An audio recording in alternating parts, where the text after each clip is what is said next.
Chapter 113. Killing intent. During this period of time, many things had happened. Peng Zhan had already threatened the company's board of directors a couple of times, telling them not to act rashly. But if someone really wanted to go against Peng Zhan, he wouldn't be able to control them.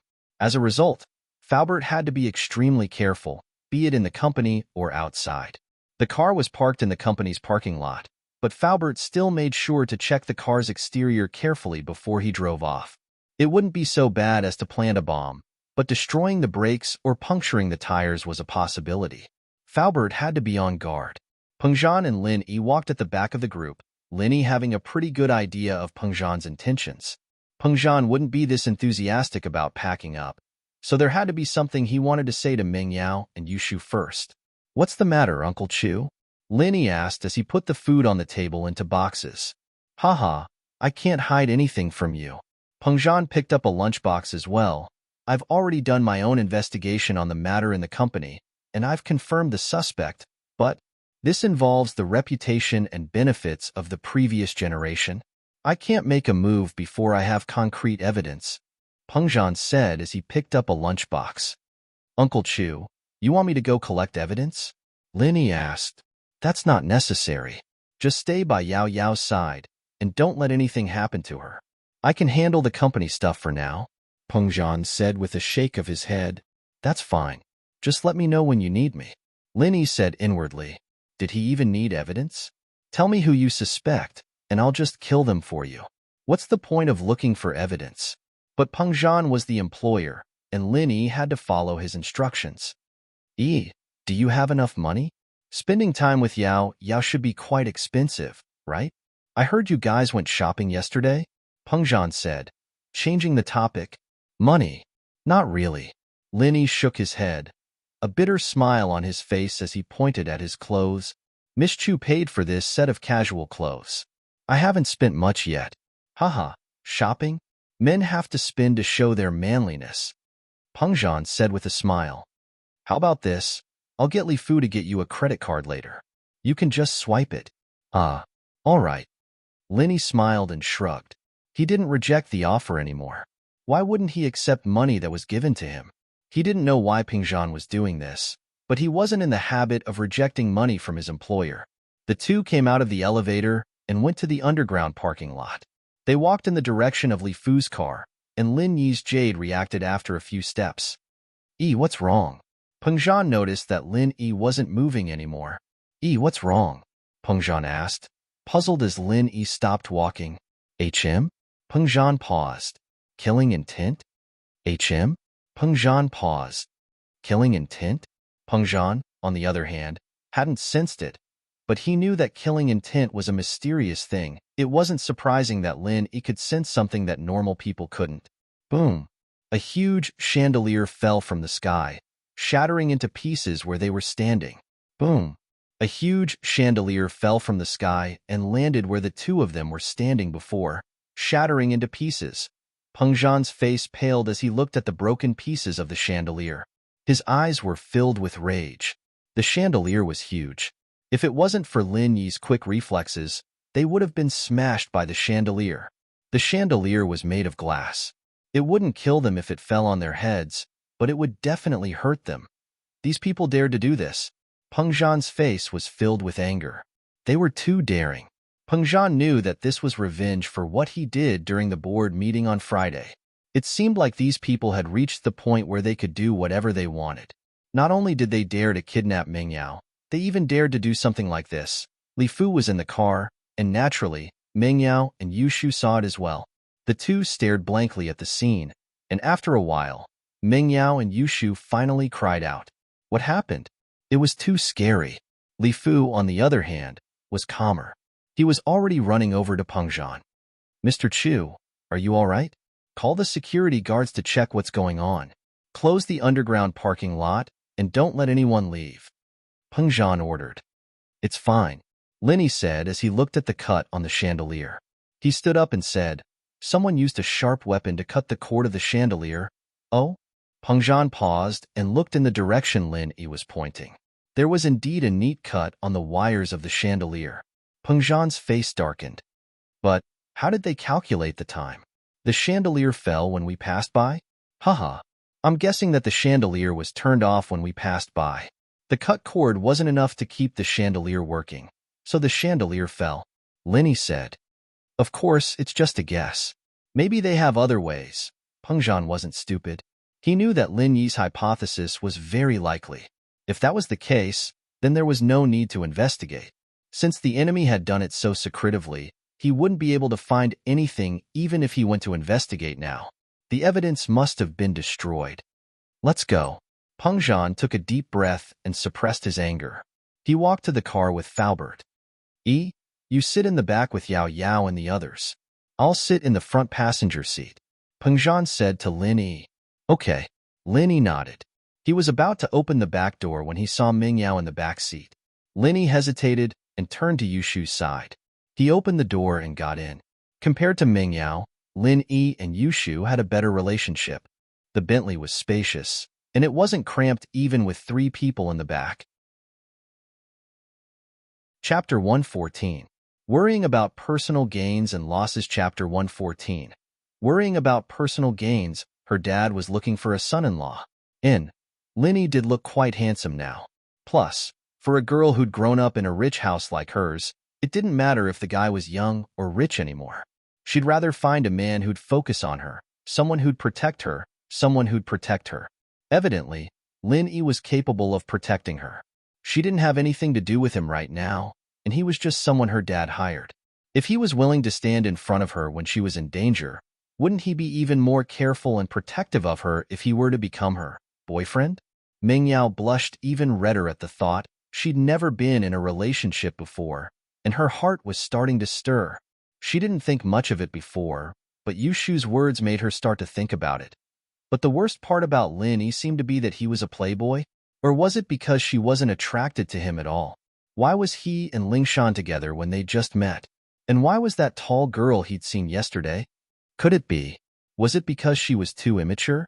Ming Yao felt a little sad at the thought. She looked at Yushu beside her. The girl was a lot more voluptuous than she was. No wonder Lin Yi treated her better than he did her. That pervert must have fallen for Shu's bigger boobs, Ming Yao thought hatefully. If this guy was going to sit next to her, she'd have to teach him a lesson. It'd be best if she pretended not to step on him or push him when Li Fu was braking. She'd let him know the consequences of underestimating her. But Lin Yi didn't open the door for her. He went to Yushu's side, opened the door, and got in. Ming Yao's face didn't look too good at all. What the hell was the meaning of this? My dad hired you to be my shield. You should be sitting next to me. What's wrong with you sitting next to Shu? Ming Yao frowned. She wanted to yell, Lin Yi, come sit here. But her dad and Faubert were sitting in front of her. She hesitated, but didn't do it in the end. Her face was a little unhappy though. Pengzhan pulled out his phone and dialed a number, his face dark. Is this Director Chen? I'm Pengzhan. Hello, Mr. Chu.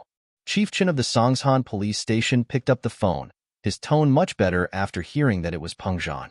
Pengzhan wasn't just the biggest entrepreneur in the city, he also held a position in the provincial government, and most importantly, he was friends with the military's House Chen. As a distant relative of the Chens, Chief Chen naturally understood the implications. Bureau Chief Chen, I would like to ask, how is the bank robbery going? Did you catch the suspect who kidnapped my children? Pengzhan was indeed very angry. He didn't even hide his daughter and Yushu's back as he dialed the number. The culprit was simply too arrogant, trying to kidnap his daughter just a few days ago, and now he was doing it again. There's no news yet, Chief Chen said helplessly. The suspect is very cunning, the license plate is fake, and we don't have any valuable leads yet. All right then, I'll have to trouble Chief Chen to let me know if there's any news. Pengzhan was still very polite to Chief Chen, since he was Yushu's relative. He just didn't know if Yushu would recognize him. All right, I'll get someone to hurry up. Director Chen hung up the call and called Lingshan's office. Song? I'm Chen Dafei, come to my office for a bit. All right. Lingshan could tell that Chief Chen wasn't in a good mood. She quickly put down what she was doing and gave her subordinates some instructions before heading to the chief's office. She knocked on the door and only entered when the chief said, Come in. Chief, you're looking for me? Song, you're here? Dafei pushed his glasses up and put down the documents in his hands. Sit, tell me about the bank robbery case. Is there any progress? Chief, we've set up a 313 task force, and we've sent people to investigate the case, but there's no news yet. Lingshan reported carefully. She was the one in charge of this case, and Huaijuan had recently been transferred to a neighboring city to handle a case. He'd probably be promoted to vice chief after the case was over, and so the criminal police had fallen on Lingshan's shoulders. But without Huaijuan's protection, Lingshan realized just how much pressure it was to be the leader of a task force. Huaijuan had always been the one making the decisions, and she'd never thought about the pressure from all sides. Now that she was the one leading the team, Lingshan realized how difficult it was. But no matter how difficult it was, she had to grit her teeth and get through it. There were no weaklings in House Song, and she'd be looked down upon if she gave up just like that. Hurry up, I don't need to say much about the importance of this case. It involves Peng Zhan's daughter, and we have to solve it as soon as possible. We have to arrest the suspect, Chen Dafei said. Here, give me a time frame. How long do you need to solve this case? Lingshan hesitated. Huaijuan had always been the one giving the orders in the director's office, but now she was the one doing it. Lingshan wasn't confident, but the heavy responsibility was on her shoulders. Chief, I promise that I'll arrest the suspect in half a month. No, 10 days. Lingshan saw Chen Dafei's eyebrow twitch when she said half a month, and quickly changed it to 10 days. Okay, that settles it then. 10 days, I'll wait for your good news. Chen Dafei nodded, satisfied. Lingshan went back to her office, her brows furrowed as she tried to think of what Huaijuan would have done if he'd been in her shoes. But after a long time, she rubbed her temples helplessly. She didn't have a single clue. Every case was different, and there were different ways to solve it. Lingshan was in the middle of her dilemma when the phone on her desk rang. She quickly picked it up. Hello, Criminal Police, Lingshan? Chapter 115. No flirting. All right, I'll go right now. Lingshan's heart was set. Finding the leader of the suspects was supposed to be something to be happy about, but Lingshan couldn't bring herself to be happy at all, because what they found was not a living person, but a corpse. This meant that there was more to the case than met the eye. This Baldy might have been silenced. If that happened, the case would become even more complicated, and finding the real culprit would be too difficult. But, as much as it was a headache, Lingshan still rushed to the scene with her men. Yao Yao sis, what's wrong? Yushu noticed that Meng Yao wasn't in a good mood too. She thought that Meng Yao had become more obedient because of Uncle Chu, but Yushu realized that wasn't the case after a while. It's nothing. Meng Yao shook her head. She was a little annoyed at Lin Yi's lustful behavior, but she couldn't be jealous of her best friend, could she? Oh, I think yesterday's mushrooms are better than today's. What do you think? Yushu nodded. Meng Yao was speechless, but Yushu's words amused her. Shu, you're just living on the streets. Your husband's gonna have to save a lot of money when you get married. Hee hee, if I get married, won't you get married too? Plus, it's saving money for you. Yushu said with a smile as she looked at Meng Yao. Give me, Meng Yao's face reddened abruptly as she realized what Yushu was talking about. She couldn't help but hit Yushu. That was when we were kids. Why are you still talking about it?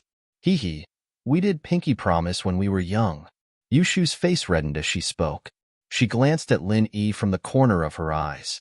Was Uncle Chu really planning to make Lin Yi his son-in-law? I'm not talking to you anymore, Meng Yao said awkwardly as she turned her head away.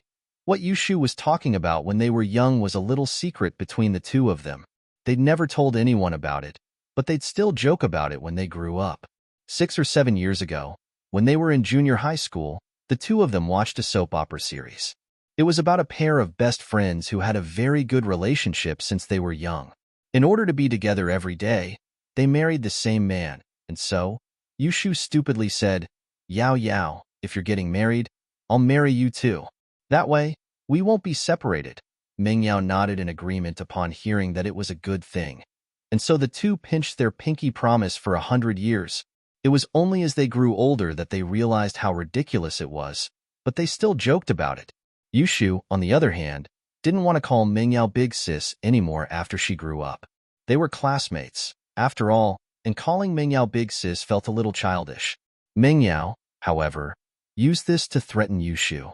She'd be the main wife after she got married, and Yushu would be the second wife, so of course she'd have to call her Big Sis.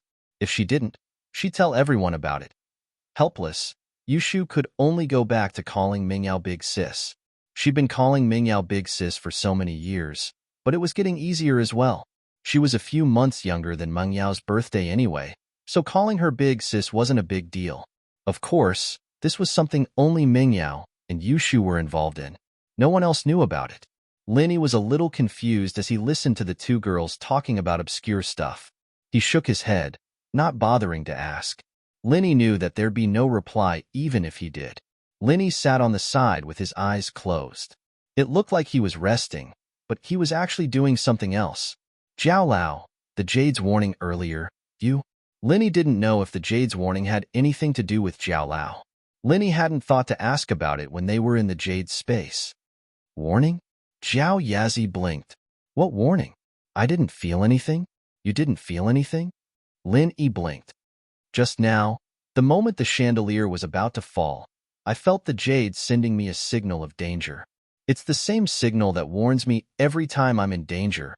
To be honest, I didn't feel anything. Jiao Yazi said after some thought. Nothing special had happened before. Then, is this the Jade's own power? Linny knew that Jiao Lao wouldn't lie. If he said he didn't feel anything, then that meant he didn't feel anything. It's possible I told you. This Jade was left behind by my Grandmaster. I don't know what other powers it has, so you'll have to find out for yourself. Or you can open the stone door to the cave, and you'll find something new. Jiao Yazi explained. All right, Linny said helplessly. It seemed like Jiao Lao didn't know about the Jade speciality. The training space might just be one of its functions. The car stopped in front of the villa, and Lin Yi, Ming Yao, and Yushu left after dropping them off. Evidently, Pengzhan still had to go back to deal with the chandelier. Lin Yi. Ming Yao turned to look at Lin Yi all of a sudden. HM? Lin Yi looked at the miss, confused. You're not allowed to flirt outside while you're at work. Ming Yao mustered up her courage. She'd been thinking about this on the car the whole time, and now that she'd gotten out of the car, she decided to tell him everything in one go. HM? I didn't. Linny paused. Was the miss unhappy that he was flirting with girls during work? If you do, then change. Meng Yao humphed. Naturally, she didn't want to talk about Lingshan and that tall girl. Oh, okay. Linny nodded. Can I do that when I'm not working? My daddy hired you with a high price to be my shield 24 hours a day. There's no time when you're not working. With that, Meng Yao turned around and left with Yushu. Fuck. Linny smiled bitterly. Even the slave masters in the old days wouldn't do that, would they? Do they think I'm a slave? That girl. Yao Yao you. You were so cool when you flipped out. Yushu looked at Meng Yao excitedly. He won't know his place if I don't teach him a lesson. Don't think that just because daddy likes him, he can do whatever he wants. Messing around with girls, lying to Pin Liang. Meng Yao didn't know what she was trying to explain. Chapter 116. Lingshan, trouble to him? Huh. Meng Yao almost fell to the ground. Boyfriend? Living together? Was this Shu trying to piss her off? Meng Yao, however, had no choice but to change the topic with a straight face. Shu, you're a girl. What the fart? Peeing, that's so uncivilized. Don't talk about it anymore. Oh, okay. I'll stop. Yushu nodded. That's good. Meng Yao breathed out in relief. Yao Yao, if you're fine with it, I'll tell Yangzi about you and she'll bro tomorrow. Yushu continued. Meng Yao wanted to punch Yushu. Didn't you say you weren't going to talk about it? Ugh. Meng Yao understood that Yushu wasn't going to talk about it. She just didn't want to talk about those uncivilized things anymore. She still had to talk about it. Shu, it's not the right time yet. Lin Yi just transferred here, and we've already shown that we're not familiar with him. If we tell him now that wouldn't that be too fake? Everything has to be done step by step. We'll talk about it after a while, and it won't be so sudden anymore. Meng Yao said. Oh, I'll listen to you then. Yao Yao. Yushu nodded. I don't really care. Anyway, you're the main wife, you pick your man. I'm just giving you a reference. Shoo! Meng Yao wanted to punch the girl to death. Why do you keep bringing that up? You're not an idiot. You're not going to marry me if I do. That's hard to say. Yushu hugged Meng Yao. If I don't want to be separated from you, then we'll be together. You? I really don't know what to say. Meng Yao shook her head, speechless. The two walked up the stairs hand in hand, and Meng Yao turned to Wei Wu. General Wei Wu, you did well. Keep guarding us, and don't let that man come up. Woof, woof. Wei Wu felt wronged. How could he stop him if he wanted to go up? Ling Shan was quite troubled. Lu Jian was dead, and all the clues were gone.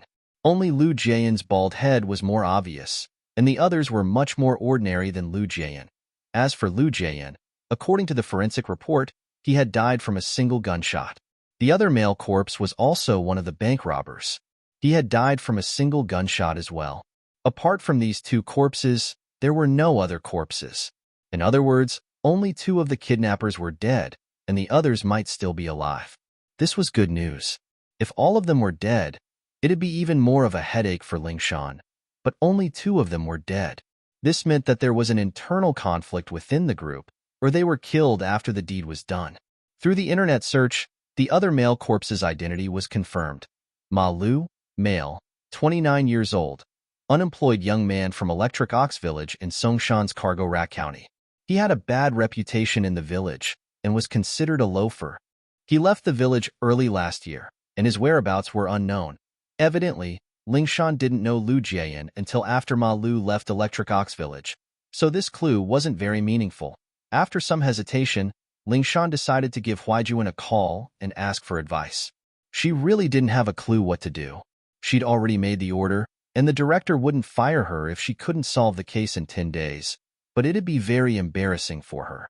Not only would she be embarrassed, but her father wouldn't be able to raise his head in front of the other uncles. Young bro, it's me.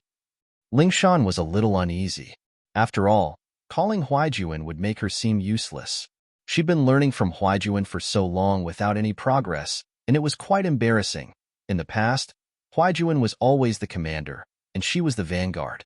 With her experience as a special ops instructor, she'd be able to beat the crap out of the criminals, no matter how cruel they were. As a result, dangerous capture missions were Ling Shan's forte, and this was something the police department acknowledged. A female captain wouldn't be able to win over people easily otherwise. What's up, Song? Huaijuan had a meeting at the provincial office in the afternoon and had nothing to do in the morning. He was planning on going to the doctor for a checkup. He'd had a relapse a couple of days ago, and while it was all because of Lin Yi, his body had been deteriorating day by day, and Huaijuan could still sense it. Captain Yang, there's still no leads on the 313 bank robbery case. 2 suspects are dead, and we don't know if the others are alive or dead. Ling Shan said carefully. Huh. Huaijuan, naturally, understood Ling Shan's predicament. She wasn't a criminal investigator, after all, and hadn't gone through any systematic training. I know that already, so I'll tell you what I think. I think that the chances of them being silenced are higher. There's no way that only 2 people would die in a group, and the rest would be fine. Huaijuan, naturally, understood Ling Shan's predicament.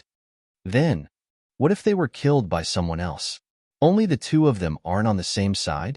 Ling Shan asked humbly. Is there a need for that? If they were on the same side, why would they bring 2 people who weren't on the same side with them? Isn't that just asking for trouble?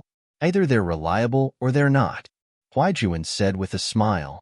So, I think there's a higher chance of internal strife, and it's most likely that they didn't split the loot evenly, so LVJN and Malu were killed by their accomplices? Yeah, that's right. That should be it. Ling Shan nodded in agreement.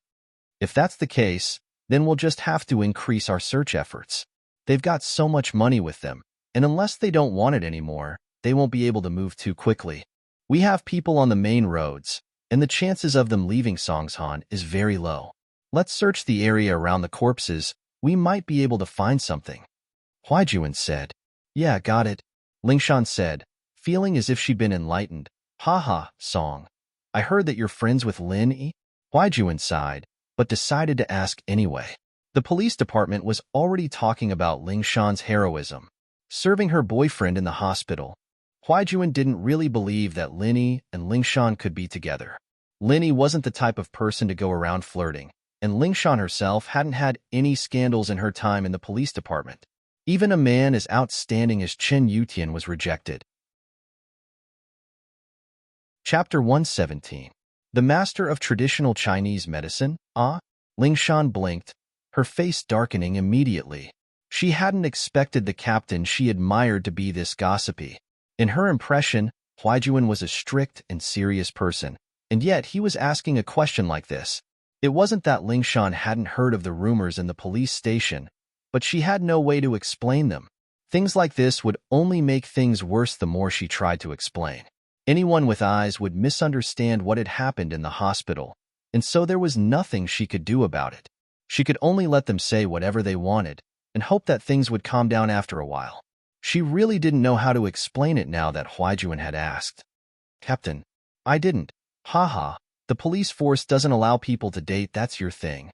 Huaijuan said with a smile, assuming that Lingshan was shy. He didn't say anything else after seeing her hesitation. It wasn't his place to comment on Lin Yi's stuff. After all, he'd only gotten worked up for Ning, but Lin Yi was their team's god. He would always be their captain. Captain Yang. Lingshan didn't know what to say. Haha, but you could ask Lin Yi for help. Maybe he'd be able to catch the suspect soon, Huaijuan said, regretting it a little as soon as he finished the sentence. Sorry, Eagle, I sold you out. But thinking about the relationship between Lingshan and Lin Yi, Huaijuan didn't think too much of it. If Lin Yi and Lingshan's relationship had really reached that stage, then there was no way Eagle wouldn't help Lingshan. Him? The suspect? Lingshan paused, but Huaijuan had already hung up. Lingshan gritted her teeth in anger.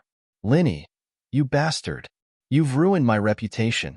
Lingshan, however, only thought about it hatefully. She quickly arranged for the police force to do a large-scale search of the crime scene according to Huaijuan's analysis. Huaijuan, on the other hand, quickly drove to Songshan's Medicine University after hanging up.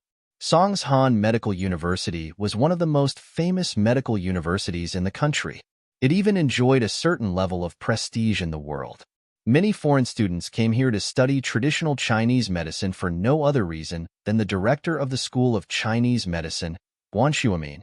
Guan Xuemin enjoyed a high reputation in the medical world. He was a leading figure in the field of TCM. Although the Guan family was not a prominent family, with Guan Xuemin's presence, the Guan family had become one of the prominent families. Who dared to say that they were not sick? Who would dare say that they wouldn't be able to get Guan Xuemin's help? Therefore, even though the Guan family had only started to develop in the past 10 years, it was not inferior to those big families at all. It was just that his foundation was still shallow, but it was not a big problem. Who would go against the Guan family? Going against the Guan family was the same as going against the other great families. Huaijuan's family, the Yangs, was also one of the big families. It was normal for them to ask Guan Xuemin to treat them. Guan Xuemin rarely went to class anymore, and only gave a weekly lecture to the students of the School of Chinese Medicine. His lectures were targeted at the students of the School of Chinese Medicine, but many students from other faculties came to listen to his lectures as well. One reason was because of Guan Xuemin's reputation, and the other was because Guan Xuemin really did have something useful to say. Guan Xuemin lived in the family area of the school, in a private villa area. The people living here were all the leaders of the school, as well as the famous professors of the school. Huaijuan was driving a police car, but he was still stopped when he entered the villa area and was only allowed to pass after a careful registration. After all, there were many national-level academicians like Guan Xuemin, and some even had international titles. He parked the car in front of Xuemin's villa and got out. He was just about to ring the doorbell when the door opened at that moment, and a pretty girl walked out. She paused when she saw Huaijuan, a smile forming on her face. Young bro, you're here for Grandpa. Exine, going to work? Huaijuan guessed that Guan Exine was going to work, judging from her neat and tidy attire. Yeah, Guan Exine nodded. I need to leave early, or I'll miss the commuter bus. You don't have a car? Huaijuan blinked at Guan Exine's words. Guan Exine was taking a commuter bus? I just started working. Where would I get the money for a car? Guan Exine smiled. Young bro, Grandpa has a guest. You'll have to wait for a while after you go up. All right, go then. Don't be late. Huaijuan nodded to Guan Xian. He could tell that Guan Xian wasn't relying on her family. It was rare to see rich girls like her, and even Lingshan had her own private car. Guan Xian didn't lock the door. She was familiar with Huaijuan and knew that he wasn't a bad guy. Huaijuan didn't ring the doorbell again and went straight upstairs. He saw Guan Shuamin taking the pulse of an old man in the living room, a middle-aged man and woman standing beside him. "How's my father, Elder Guan?" the man asked carefully as he looked at Guan Shuamin. "Not too good. It's very serious." Guan Shuamin didn't mince words as he spoke in front of the old man. His heart muscle's been deteriorating, and it's almost impossible to cure it. Regular acupuncture should be able to keep it under control. The old man evidently knew his condition well and didn't react too much to Guan Shuamin's bluntness.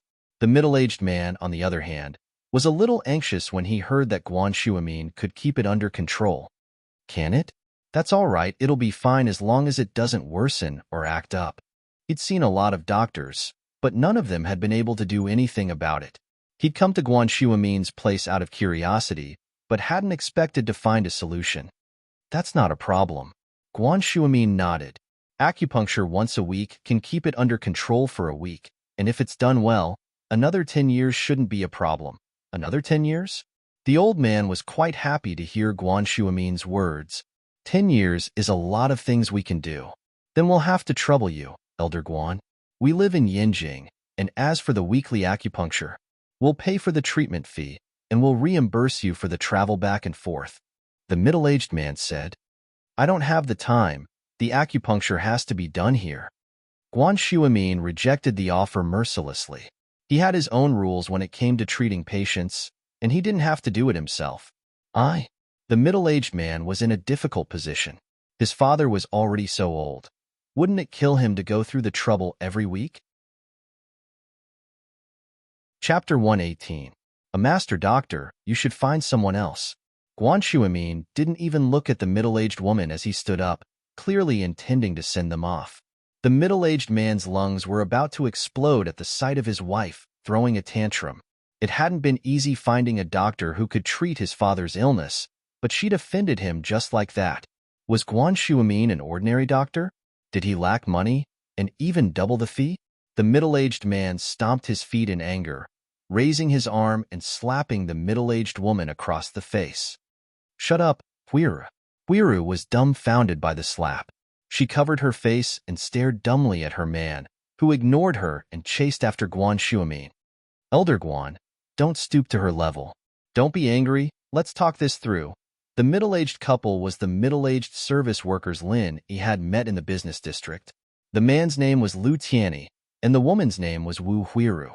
Guan Shuamin was just a little angry, but felt that Lu Tianyi's words made sense. There was no need for him to stoop to the level of a woman who was throwing a tantrum. The patient was more important, and so he turned around and walked back. "I'll stay here. Tianyi, you two go back to Yinjing." Elder Lu spoke up, not even looking at Huiru. It was clear that he was disappointed in his daughter-in-law as well. "Dad, you." Lu Tianyi looked at his father worriedly. "It's fine. You two go back to your work. This old man here is free, so I'll just treat it as a vacation. Rent me a house nearby, and I'll live here. It's close to Professor Guan, and the environment is pretty good," Elder Lu said with a smile and a wave of his hand. All right." Lu Tianyi knew that no one could change his father's mind. He took out his phone and dialed a number. "Is this Principal Zhang?" "It's Lu Tianyi. My father's decided to live on campus. Please arrange a house close to Guan's house for me." "All right, I'll be waiting for your news." Huaijuan had been trying to figure out who the old man and the middle-aged couple were, and he was even more surprised now that the middle-aged man was on the phone. This Principal Zhang was most likely the headmaster of Songshan Medical University, and Lu Tianyi was able to get him a house close to Guan Shuamin's house with just a phone call. This wasn't simple at all. One had to know that all the people living in the villa district were at least at the dean level, especially the high-end villas near Guan Shuamin's house. Guan Shuamin Guan's house. Shuamin turned to Huaijuan after he was done with Elder Lu. "Yang, you're here. Take a seat. We'll talk when we're done here." You can go watch TV or surf the internet for a while. All right, Grandpa Guan. Don't mind me. Go to your thing. Huaijuan and Shuamin were quite familiar with each other by this point, and he didn't bother with formalities. He sat down in front of the TV and switched channels. Shuamin, on the other hand, was arranging Elder Lu's treatment plan. Lu Tianyi was ready to leave with his father the next day. Right, Elder Guan. Do you know a young doctor who's really good at massaging? He's an Eastern medicine practitioner, right? Lu Tianyi was reminded of Lin Yi all of a sudden. As far as he was concerned, Lin Yi's massaging techniques were very advanced. If he were to cooperate with acupuncture, the effects would be even more obvious. Lin Yi's miraculous massaging techniques were still fresh in Lu Tianyi's memory. There was a saying that age didn't determine one's ambitions. Massaging techniques are good? Shuamin blinked. You mean Eastern medicine? I think so. Tianyi nodded. We were shopping in the business district the day before yesterday when my father got sick all of a sudden. We didn't have any medicine at the time, and it was at a critical juncture when a young doctor gave him a massage. My father recovered very quickly. Massage? Just a massage can cure angina pectoris? Shuamin was even more astonished. He knew that Eastern medicine was a magical discipline, and that it was a saying that one should never be too old to learn.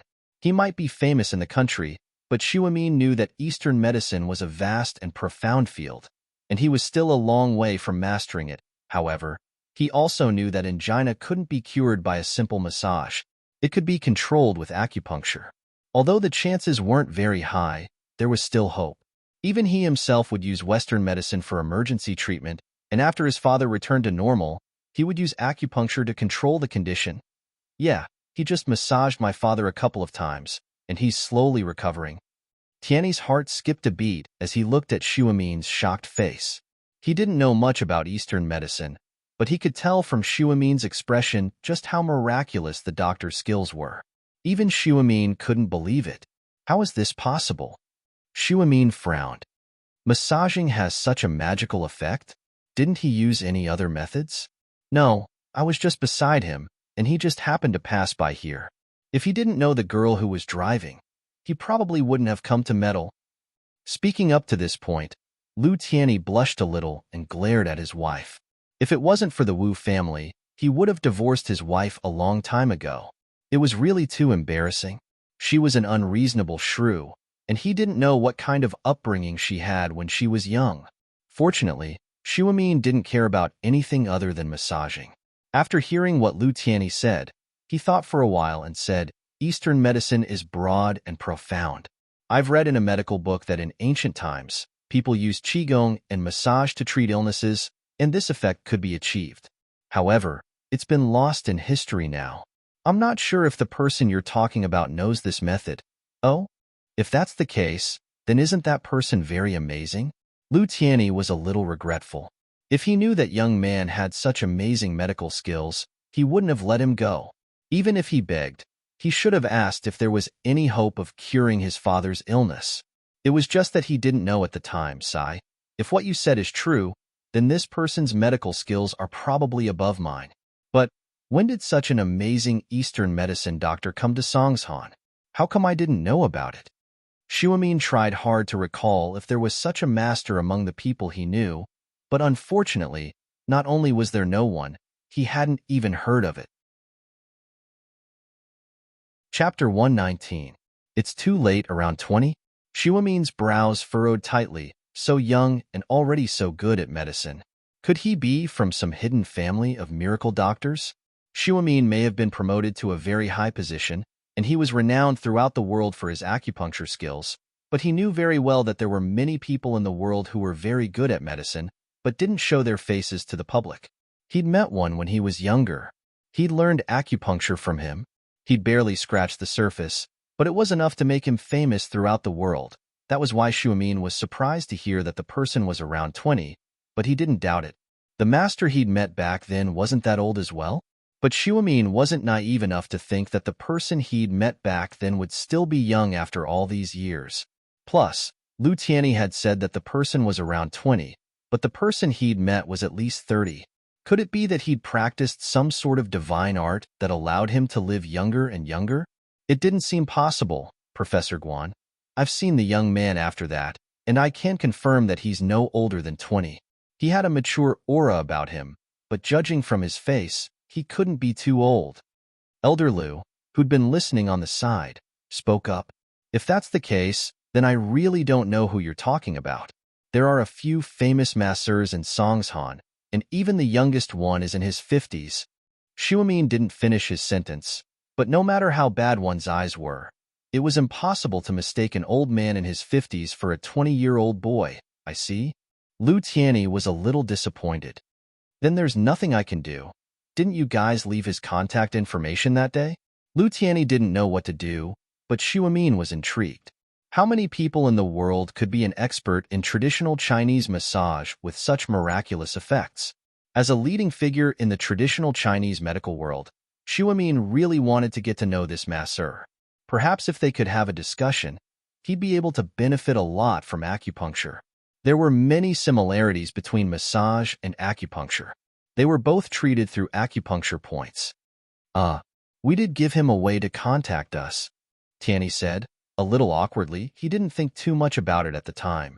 But Shuamin's unusual expression made him realize just how powerful that person was.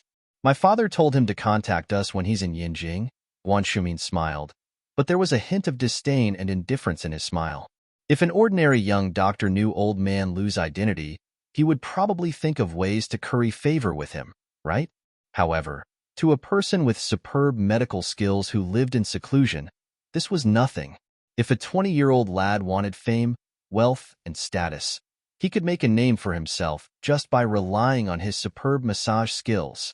However, he had never heard of such a person.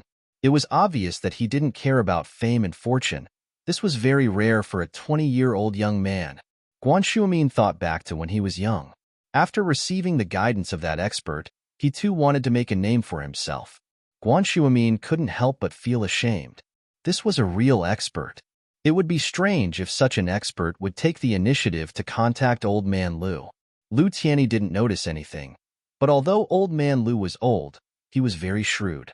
He could read the hidden meaning in Guan Shuamin's faint smile. His heart couldn't help but skip a beat. He was afraid that he had missed a great opportunity to cure his disease. Thinking back to Lin Yi's indifferent expression that day, it seemed like there was something he didn't say. Perhaps he really did have a way. Thinking up to here, old man Lu felt a little regretful. It seemed like he wasn't enthusiastic enough. That day, it was obvious that Lin Yi had a grudge against his family because of Wang Xinyan. He saved him only because he didn't want his friend to be implicated. If he contacts you, please inform me, Mr. Lu. Thank you. Guan Shuamin didn't have a choice. In the current situation, he could only hope that the expert would call the Lus on a whim. It was only then that Tianyi's heart skipped a beat. Guan Shuamin said, "Trouble," twice in a row. This kind of tone was something that they had never heard before since they entered the room. The Lus were powerful, but Guan Shuamin didn't need anything from them. On the contrary, all the noble houses had things they needed from Guan Shuamin. The Lus wouldn't put on airs in front of Guan Shuamin. This was also why he slapped his wife earlier. Was Guan Shuamin someone you could yell at? If word got out, the other noble houses would laugh their heads off. They'd say that the Lus were idiots for offending a miracle doctor, but Guan Shuamin had said trouble twice in a row for a mere doctor. No matter how stupid Lu Tianyi was, he knew how important that doctor was to Guan Shuamin. Back then he sighed. All right, of course. Lu Tianyi was a person of high status. Although he regretted it, he didn't show it on his face. He spoke politely to Guan Shuamin. All right, you guys prepare a place to stay then. We'll start the acupuncture tomorrow.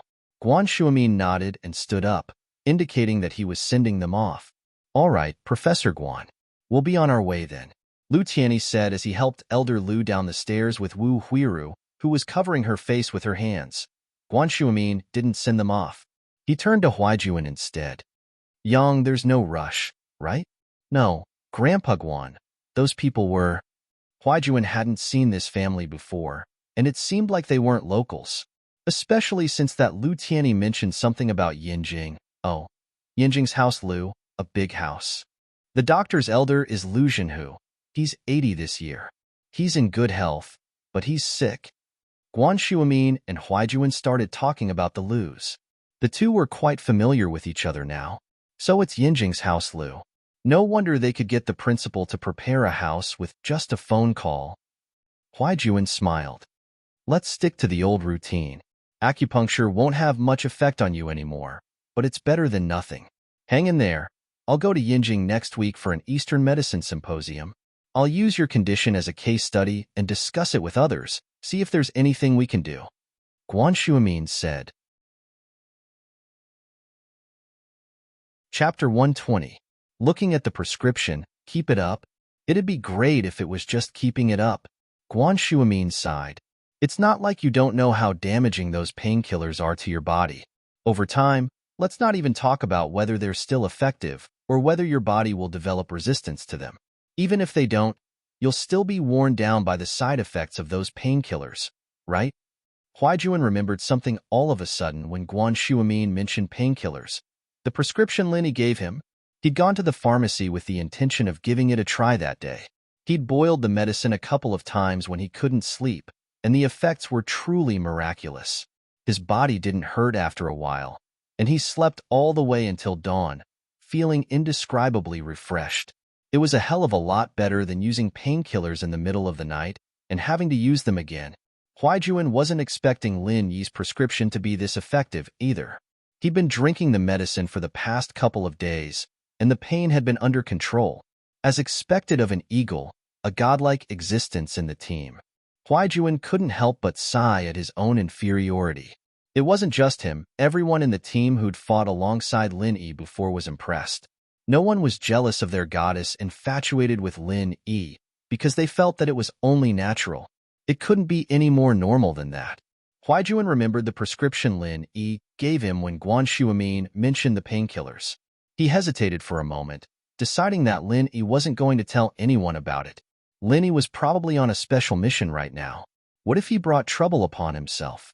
On the other hand, Guan Shuamin was his elder. He'd be dead a long time ago if it weren't for Guan Shuamin. Over the past few days, she had been relying on Shuamin's acupuncture and painkillers to keep her alive. Grandpa Guan. A friend of mine gave me a prescription a couple of days ago, something that can replace the painkiller. I tried it, and the effects were very obvious. The effect was a lot longer than the painkiller, and I only need to drink it once a night. Huaijuan decided to leave part of the story unsaid. He'd be able to cover both sides at least. Prescription? Replace analgesics? Guan Shuamin's eyes widened. Pharmacy? Yes. Huaijuan nodded, embarrassed by the glare. And it's effective on you? Shuamin had more surprises today than he had ever eaten in his life. She'd heard from Lu Tianyi that a 20-year-old miracle doctor had saved Elder Lu's heart attack with just a massage, and Huaijuan, on the other hand, had a prescription that could replace Western medicine's painkillers, and was even more effective than the painkillers. What was wrong with this world? When did the Chinese medicine world become so crazy? Why were there so many experts? I won't lie to you, Grandpa Guan. This prescription is very effective on me. Not only does it suppress the pain, but it also makes me feel refreshed the next day. Huaijuan said honestly. Oh, can I see the prescription? Shuamin was worried that there might be illegal drugs like poppies in the prescription at first. It'd be normal for the painkillers to be effective if there were, but it'd be very damaging to the body. But then again, Huaijuan was a police officer and a captain at that. How could he not know what poppies were? There was no way he'd touch them. Plus, poppies weren't something you could buy from a regular pharmacy. If Huaijuan had grabbed the medicine according to the prescription, then it had to be something very common, something you could find in regular pharmacies. Shuamin realized that he was overthinking things. Shuamin smiled bitterly at the look on Huaijuan's face. A lot of prescriptions were top-secret stuff, and Dr. Kong, for example. Didn't he use a prescription for an injury medicine to build a pharmaceutical company? He'd even established a supply relationship with the military, turning House Kong into a rising noble house. If Huaijuan's prescription was really that effective and didn't have any side effects, then it shouldn't be any less valuable than Dr. Kang's injury medicine. Asking to see the prescription was a bit too much, Shuamin thought. Thus, he hurriedly explained, Little Yang, don't overthink it. I know that many prescriptions are confidential. I wanted to see if there were any medicinal herbs with side effects. Grandpa Guan, the prescription isn't something that can be leaked, but it's fine if you want to see it. Huaijuan paused. I'll show it to you right away, but I hope you won't leak it before my friend gives me permission. Of course. I understand the rules, Yang. Don't worry, I won't put you in a difficult position. I won't let anyone else use this prescription before your friend gives his permission. Xuemin was overjoyed at Huaijuan's words. A prescription like this would give him a lot of inspiration, even if he couldn't use it himself. Huaijuan had kept the prescription on him the other day and handed it to Xuemin after taking it out. Huaijuan knew Lin Yi's personality. He'd tell him if it was something that needed to be kept secret, and if he didn't, then it meant that there was no need to keep it a secret. Still, he hadn't gotten Lin Yi's permission yet, so Huaijuan told Xuemin to keep it a secret. Xuemin took the prescription carefully and started looking at it. It was fine at first, but the shock on his face grew deeper and deeper as he read out the names of the herbs. This is a prescription?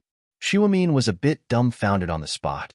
The ingredients on the list couldn't be any more ordinary, and none of them were particularly expensive.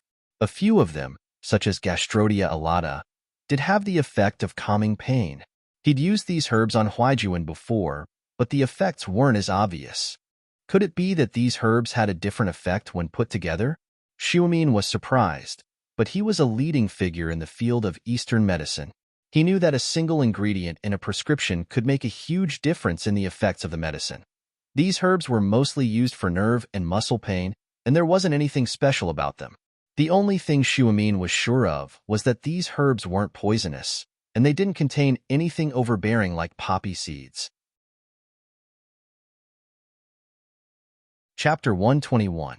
Lin Yi is a miracle doctor, no? Xuemin said with a shake of his head. Eastern medicine sure is deep and profound, and I've learned a lot from it today. I can't believe that a couple of normal herbs would have such a miraculous effect when put together. I don't know the theory behind it yet, but the fact that it's working on you means that the prescription is real. Then I can take it without worry? Huaijuan's decision to take the medicine without hesitation was entirely due to his trust in Lin Yi.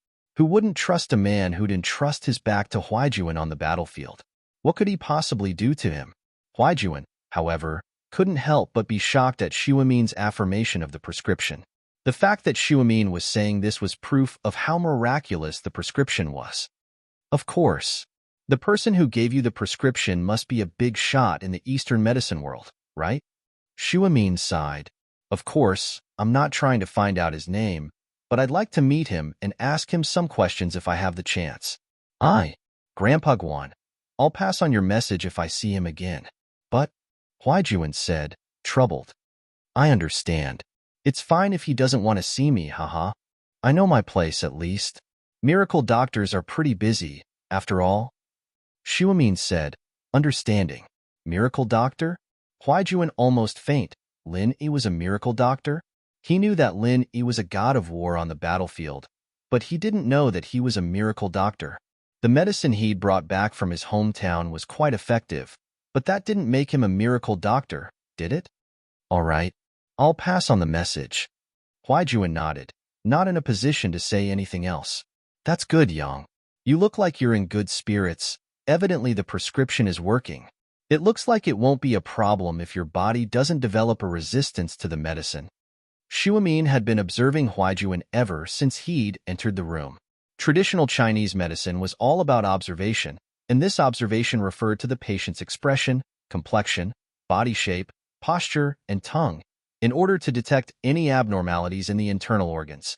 Traditional Chinese medicine practitioners had gradually come to realize that the external organs of the body, especially the face, tongue, and tongue coating, were closely related to the internal organs. If there were any changes in the yin, yang, and blood of the organs, it would definitely be reflected on the surface of the body. Just as the spiritual pivot, internal organs chapter says, look at the external response to understand the internal organs, then you will know the illness. The divine physician of this generation, Bian Ke, was able to determine Kai Huanggong's condition through looking.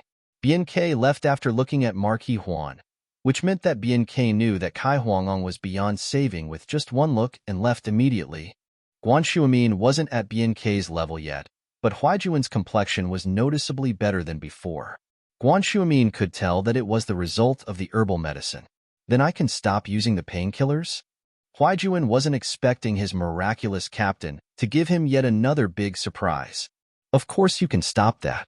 You don't even need acupuncture. Guan Shuimin said, in the past, acupuncture was only to help you refresh your mind, stimulate your nerves, and relieve the damage caused by the painkillers. But now, it's no longer necessary. You're full of energy, so you don't need me anymore, Grandpa Guan. That's not what I meant. Huaijuan panicked. My friend's prescription. Huaijuan was having a hard time explaining himself. He was afraid that Guan Shuimin would think otherwise. After all, he'd been looking for Guan Shuimin all this time, and he'd taken someone else's prescription without telling Guan Shuimin first. It was a little like he didn't trust Guan Shuimin, but Huaijuan couldn't say no to the person who gave him the prescription. Compared to Guan Shuimin, Huaijuan was closer to Lin Yi. Haha, look at you, Yang. What are you so nervous about? I'm more than happy that you're able to find a better miracle doctor to treat you. There's no need for me to not give you acupuncture. Guan Shuimin explained with a smile, seeing through Huaijuan's thoughts.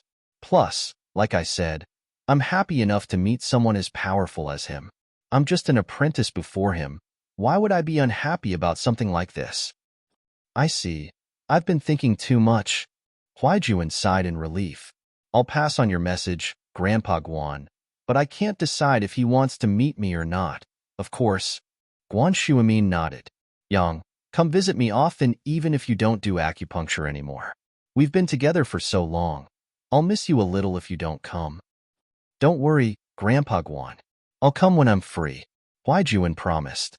Huaijuan decided to go talk to Lin Yi after leaving Guan Shuimin's villa. He wanted to talk to him about Guan Shuimin, as well as the prescription he'd given it to Guan Shuimin on his own accord. Lin Yi made an assorted fried rice with the leftovers from Peng Zhan's banquet in the morning, taking a bite and leaving the rest for Ming Yao and Yu Shu. He went back to his room and took the medicine he'd brewed for Huaijuan, planning to give it to him when he had time today. There was a saying that went like this. After eating Lin Yi's fried rice, Ming Yao didn't give Lin Yi a hard time at all. Instead, her face was blushing red, surprising Lin Yi. Did the girl change her policy? Was she trying to mess with him now that she couldn't kick him out? After all, he'd gotten into a little misunderstanding with Ming Yao before. She'd drunk a soda with his saliva on it, and while it wasn't a big deal to him, it was a little serious for a conservative girl who'd never had a boyfriend before. As a result, Lin Yi understood Meng Yao's attitude towards him. It wasn't a big deal. Yu Shu, on the other hand, was looking at things from a bystander's point of view, and that was why their relationship was different. Lin Yi? You're not eating? Ming Yao asked as she looked at Lin Yi, who'd just come out of the room. I've already eaten. You guys eat? Lin Yi said, changing back into his uniform.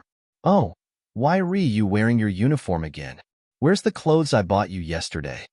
Ming Yao frowned as she looked at Lin Yi's uniform. The school didn't force students to wear uniforms. After all, it wasn't as strict in high school as it was in elementary school. Students from slightly better families wouldn't wear uniforms all the time. Chapter 122. The beautiful times at school. I think it's pretty good. I'll change back if you don't like it. Lin Yi didn't really mind. He just wanted to experience the life of a student, an era that used to be so far away from him. Now that it was within his reach, Lin Yi wanted to immerse himself in it as much as he could. There was no toil like back home, no nervousness and danger on the battlefield, no fear of missions. Everything was so peaceful, and Lin Yi was starting to like his current life a little. Why hasn't the girl from the next class passed by my window yet? The snacks in his mouth, the manga in his hand, the first love in his heart. Lin Yi always felt that the life in the song was so far away from him, that he and the character in the song were people from two different worlds. Thinking about it, the beauty from the next class passing by his window, then, a little flirting. That should be pretty good, right? As a result, Lin Yi would always read novels about rebirth to reminisce about the past. For example, there was a novel called Fishman 2 called Very Pure, Very Flirtatious Prequel. There was this kind of pure school life in the novel, and Lin Yi could reminisce about it. If the miss and her employer, Peng Zhan, didn't object. He could try a pure relationship, like with Tang Yin, or with Yushu. HM? Why was he thinking about this bad girl? Linny glanced at Yushu. He had to admit that Yushu was pretty, and had a great body as well. But the problem was that she was the Miss best friend. He decided to let it go, or the Miss would really flip out. Oh, what does it have to do with me whether you change or not? What do you mean I don't like it? Do whatever you want. Meng Yao was a little pissed off at Lin Yi's words. Any other guy would have been more than happy to wear the clothes she bought for him every day. But Lin Yi... Meng Yao wanted to say that she liked it when he wore yesterday's clothes, but the words turned into the Miss pride and self-esteem. She sighed deeply in her heart, blaming herself. She wasn't as tough as Shu, daring to say anything she wanted. Ah, I'll wear it tomorrow then, Linny said with a smile. Yeah, Yao Yao told me last night that you look really good in casual clothes. Yushu interrupted. Shu! Meng Yao was about to explode. She'd thought that Yushu was the tough one, but this slip of the tongue ended up leaking the contents of their conversation last night. Linny, on the other hand, looked at Meng Yao, surprised. He didn't expect the Miss to be honest at all. Li Fu's car stopped in front of the villa as they were talking, and he honked twice. Meng Yao and Yushu put down their chopsticks, grabbed their bags, and made their way to the villa. Linny looked at the leftovers on the table. He didn't need to be cleared up right away. Linny said. Lin Yushu Lin Yi. Linny picked up his bag and left the villa as well. Pengzhan wasn't around this time, and Linny was still in the front passenger seat. The car started moving slowly towards the school, and Lin Yi got out of the car after getting Faubert to stop. Yushu said as she watched Lin Yi's back. Yao Yao, you're not going to be a good shield if you keep acting like this. Let me think about it. I can't really accept having a boyfriend all of a sudden. Meng Yao shook her head, a little embarrassed. It's fake, but other people won't know. What's the point if other people know it's fake? Yushu was speechless. Linny hadn't even taken 2 steps when he heard someone calling out to him. He turned around to see Kong Xiaobo sprinting towards him. Tang Yin? It seemed that the two of them took the same bus. Boss, what was that car just now? Kong Xiaobo had seen Lin Yi get out of a luxury car. He wasn't able to see what the car was from a distance, but it looked like it was at least 1,000,000 yuan. Oh, a friend's. He was passing by, so he gave me a ride. Linny said faintly. Meng Yao didn't ask him to say anything, and Linny wouldn't say anything. It was better this way. He was still thinking about developing a pure relationship, and if people found out that he was the Miss follower. Oh, it looks like a pretty cool car, Kong Xiaobo said, a little envious. He suddenly slapped the back of his head and lowered his voice mysteriously. Boss, guess who I took the same bus with today? Tang Yin, Linny said. Ugh, Kong Xiaobo blinked. How did you know? Wasn't she not far behind you? Linny smiled bitterly. I'm not blind. Ah, it was supposed to be something exciting, but now that you put it like that, it seems normal? Kong Xiaobo's face was gloomy. I wasn't excited at first, Linny said. Tang Yin's a little prick. Whoever messes with her will be unlucky. What did you say, Linny? Tang Yin saw Kong Xiaobo, Lin Yi's follower, the moment she got on the bus, but she didn't pay attention to him. When he got off the bus, she saw that he had bumped into Lin Yi, so she focused her attention on Lin Yi. Tang Yin saw the scene of Lin Yi getting off the luxurious car. She snorted at his explanation to Kong Xiaobo that it was a friend's car. Wasn't he just a rich young master pretending to be poor at school? He was wearing high-end casual clothes yesterday, and today he was wearing a school uniform. Humph. Tang Yin thought that Lin Yi was a hypocrite. When she heard Lin Yi and Kong Xiaobo talking about her, Tang Yin's ears perked up. It wasn't until Lin Yi started talking about her that Tang Yin subconsciously blurted out. She regretted it after saying it. She didn't want to have too much interaction with Lin Yi. Tang Yin didn't deny that Lin Yi looked manly, but it didn't mean that he was manly. It was a unique charm, and Tang Yin wasn't blind. She was much stronger than Zhou Ruoming. But Tang Yin understood that rich young masters like him treated women like toys. She'd seen too many examples of this. Her childhood playmates were one of them. Tang Yin felt a wave of sadness and helplessness every time she thought about her boyfriend abandoning her. Who asked her family to be the weaker group? She couldn't just go to the young master's house and cry, could she? They might not even open the door. Lin didn't think that Tang Yin would care about his conversation with Kong Xiaobo. He turned around and smiled. I said you're pretty. Chapter 123. Chapter 123. Zhong Lin didn't feel much pain, but he still smiled bitterly. It seemed like Tang Yun didn't like him at all. He'd been thinking about developing a pure relationship with her this morning. How did it end so quickly? It seemed like Tang Yun wasn't going to happen, and Yushu didn't seem likely either. Boss, why is Tang Yun so mad at you? Kong Xiaobo didn't get it. Lin Yi and Tang Yun didn't even know each other, so why was Tang Yun so mad at Lin Yi? Wouldn't the problem be solved if I knew? Lin Yi explained, speechless. That's true? Boss, do you think Tang Yun likes you? Kong Xiaobo said all of a sudden. Likes me? What do you mean? Lin Yi paused as he looked at Kong Xiaobo, stunned. I heard that there's a guy from a few years ago, a girl in his class. She liked him a lot, and she'd always cause trouble for him. Whenever he skipped class or something, she'd give him a scolding. Xiaobo said, do you think Tang Yun's the same? Lin Yi rolled his eyes. Couldn't you be serious? That's possible, but Tang Yun's only known me for 2.5 days. Does she like me already? Is that even possible? Lin Yi shook his head. If that was the case, then the miss would look for trouble with him all the time. Does that mean she likes me too? That's true. Kong Xiaobo laughed dryly as he walked with Lin Yi to school. Kong Xiaobo pointed at something not far away when they were almost at the school gates. Boss, look, it's Ming Yao and Yushu. Oh. Lin Yi hadn't been paying attention to Ming Yao and Yushu, so he wasn't surprised. Boss, look at the car they are in. It seems to be the same car as the one you were in just now. Kong Xiaobo's ability to discover was still very strong. Really? It's different, isn't it? Lin Yi said with a laugh. Let's go. Don't mind them. That's true. It's too far away from us. It's not practical. Kong Xiaobo sighed. I have experienced the feeling of being high and mighty as a rich man. Lin Yi didn't know why Kong Xiaobo suddenly sighed with emotion. However, Kong Xiaobo's family conditions were not particularly good, but not bad. It could only be said to be average. So what did he mean? However, in order to keep Kong Xiaobo's attention away from the car, Lin Yi didn't ask much and quickened their pace into the school. A Mercedes-Benz S600L stopped in front of the school.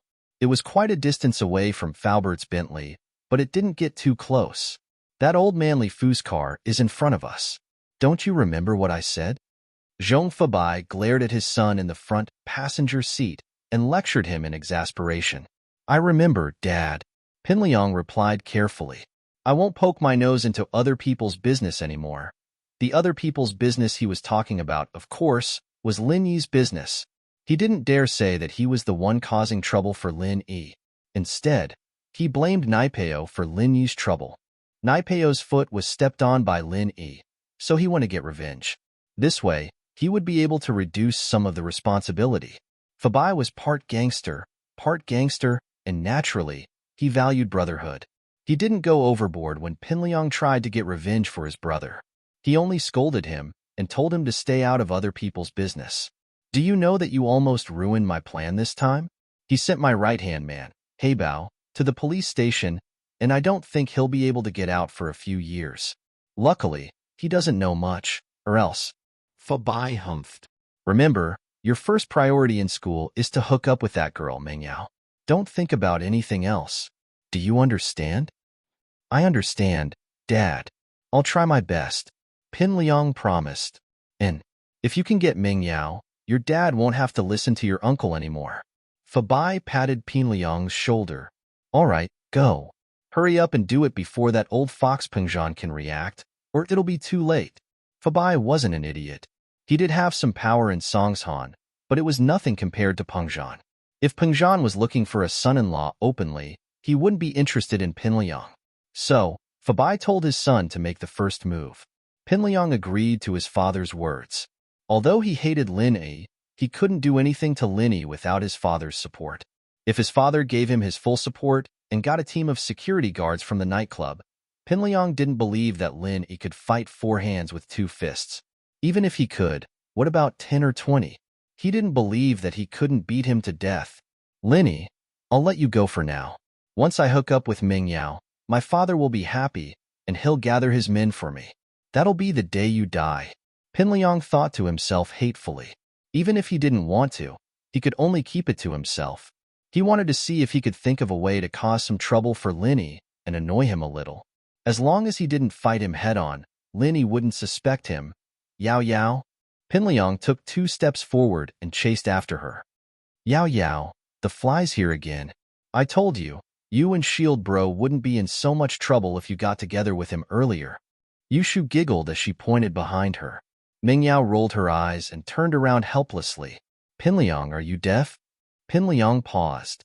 Why was Mingyao calling him deaf all of a sudden? What was going on? He should be the one calling her that.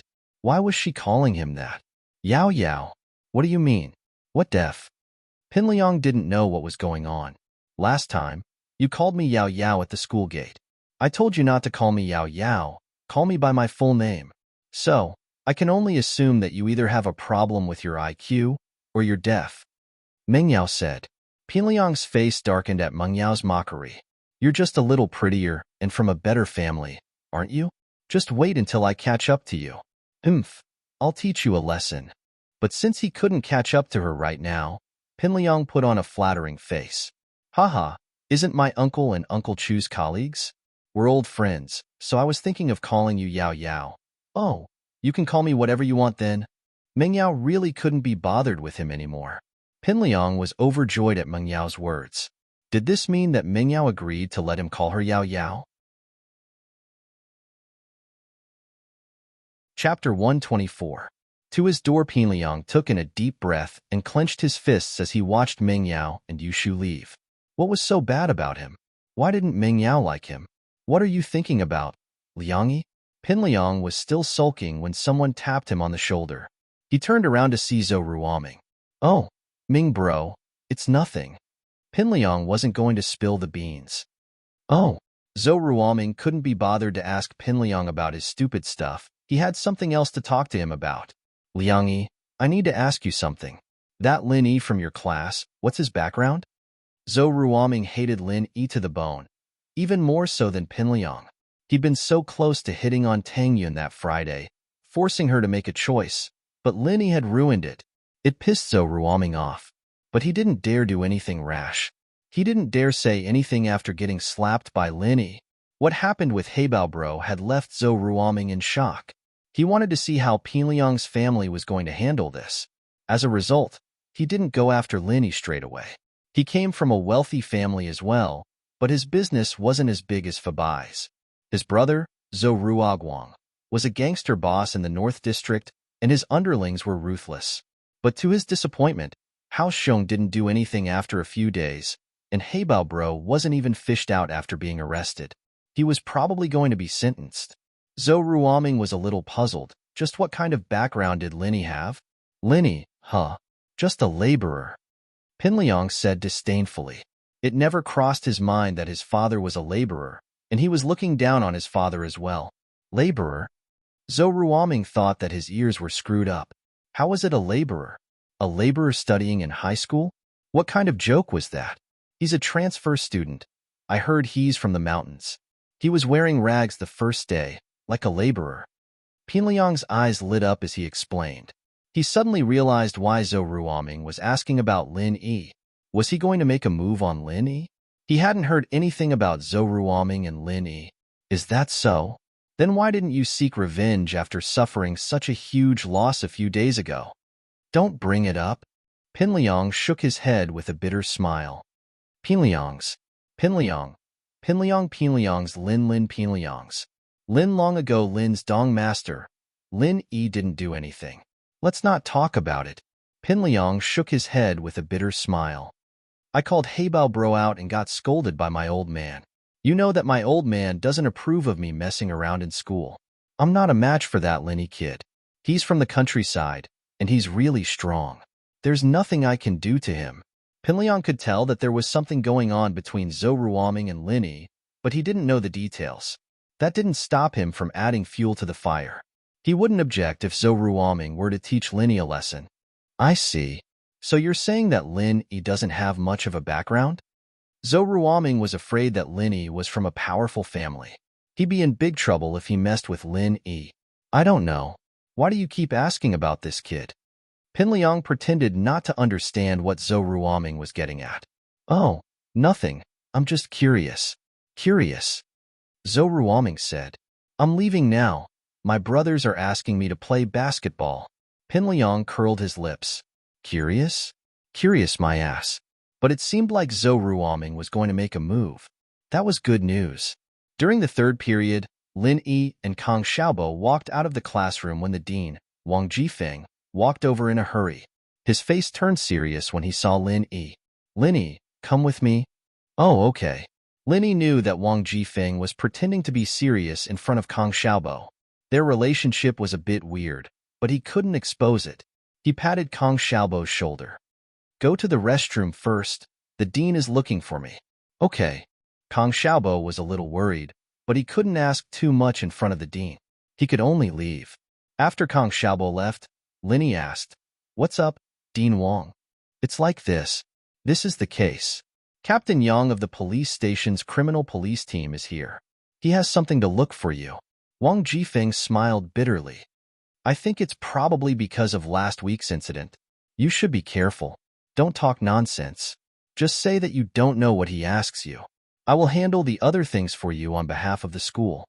Wang Jifeng took the responsibility for Lin Yi on his own accord. It seemed like he really wanted to build a good relationship with Lin Yi. Part of it was Lin Yi interrupting him the other day, but part of it was Peng Zhan. Okay.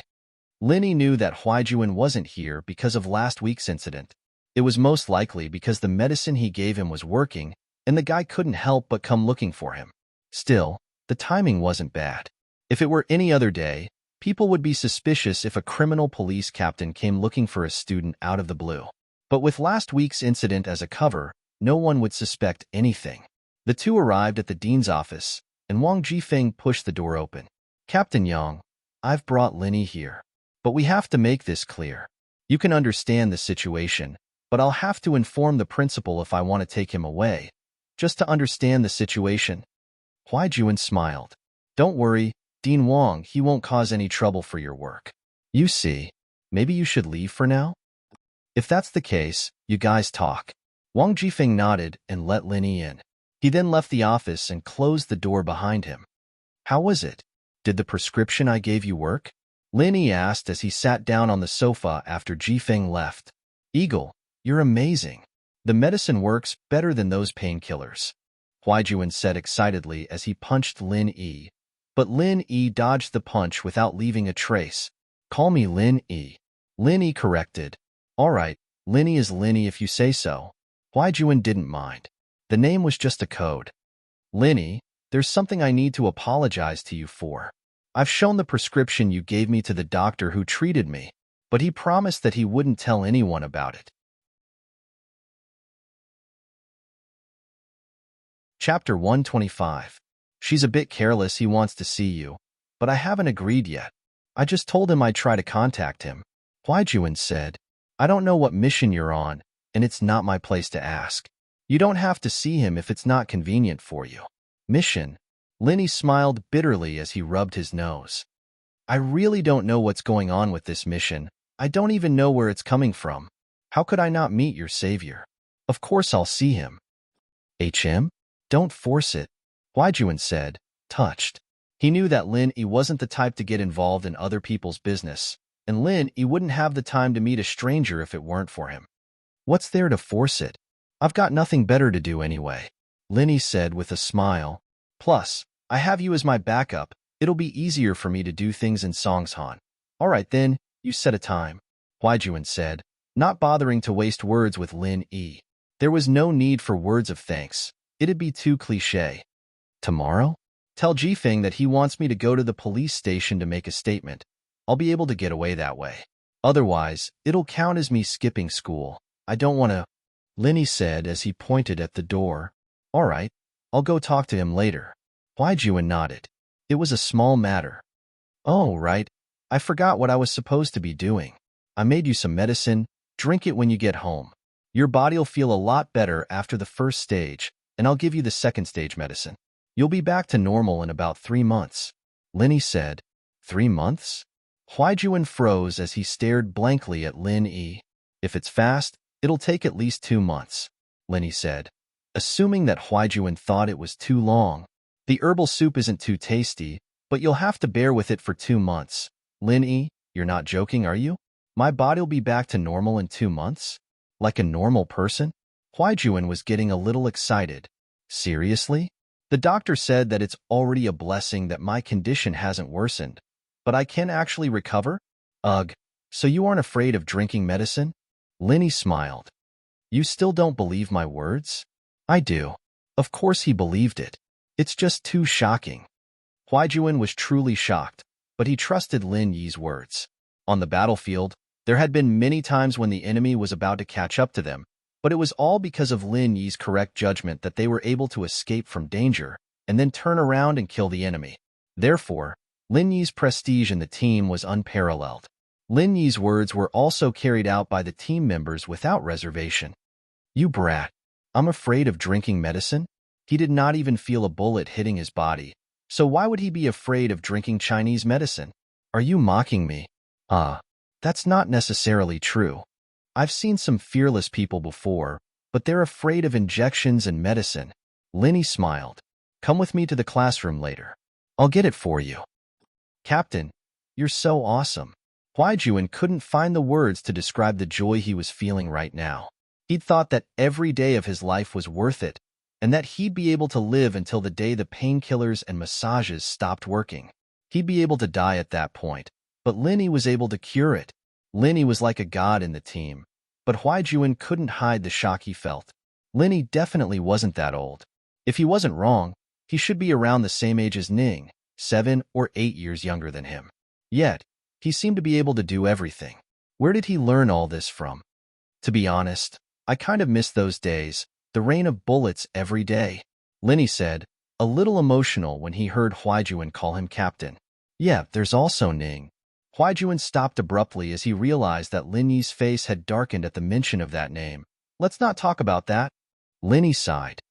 The past is the past. But, Ning's still asking about you. Huaijuan said, his heart aching for Ning, but he didn't want to go against his captain's wishes. Then tell her that Eagle's dead. Lin Yi said faintly, a trace of sadness in his eyes. Indeed, he had already returned an identity. Every mission was a chance for him to be reborn. Once the mission was over, his life would come to an end. But Huaijuan was about to say something when Lin Yi cut him off. Just tell her that the next time you see her, Lin Yi said, long-term pain is better than short-term pain. You know very well that we're not meant for each other, and I might die one day. You don't want her to be a widow, do you? Huaijuan lowered his head helplessly.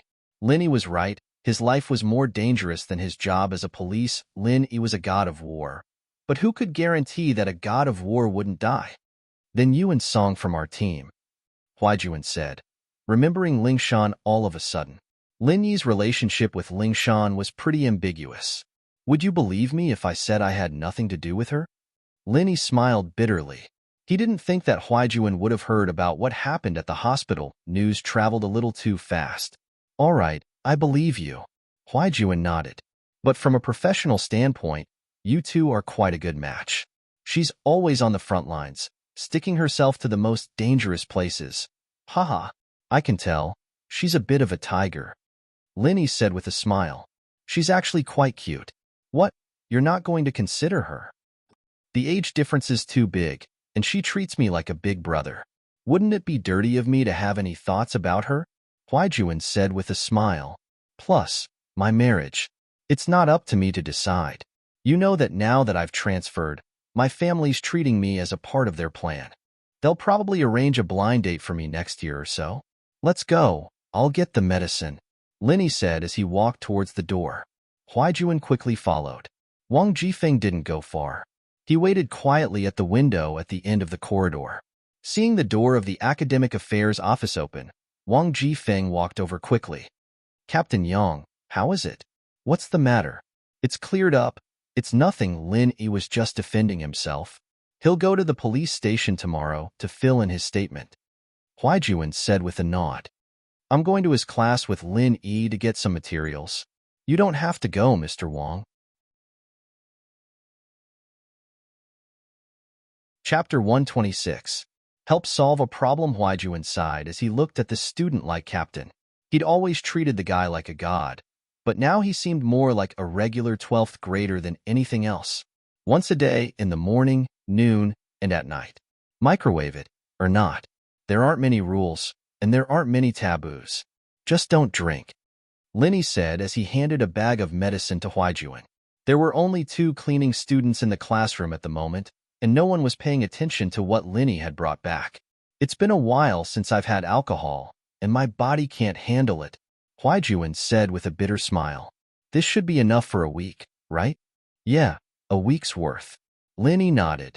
I'll see how your body recovers after a week, and I'll give you the right medicine. All right, I'll be heading back then. I can't thank you enough. Where should I pick you up tomorrow? Or school? Huaijuan asked. Let's meet at the school gates tomorrow. Park a little further away, and we'll talk, Linny said after a moment's thought. After sending Huaijuan off, Linny turned around and headed to the washroom.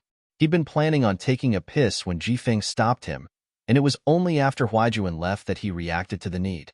He saw Tang Yin's silhouette flashing by the door with a basin of water in her hands as he walked past Class 9. She must have been on duty, but retracted her head the moment she saw Lin Yi. Linny smiled bitterly. Did the girl think that he'd come to her class to peep on her? Why else would she be hiding? Linny grinned at her. I'm going to the washroom. Ah. Tang Yin blinked as she watched Lin Yi walk away. She stomped her feet angrily. What the hell was he talking about when he was going to the washroom? This guy is definitely flirting with me. She really wanted to rush over and pour a bucket of dirty water on Lin Yi's head, but she didn't dare to. She dared to occasionally make small moves to attack Lin Yi, but she didn't dare to do something so out of line. After all, Lin Yi was a young master. If she angered him, he would disregard his previous pretense and do something out of line.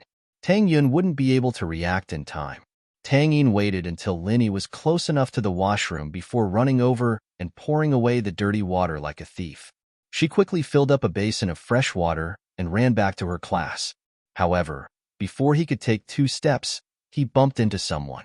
He lost his grip on the water basin and it flew out. Ah! Tang Yun lowered her head when she saw who it was. Mr. Wang, do you know how to walk?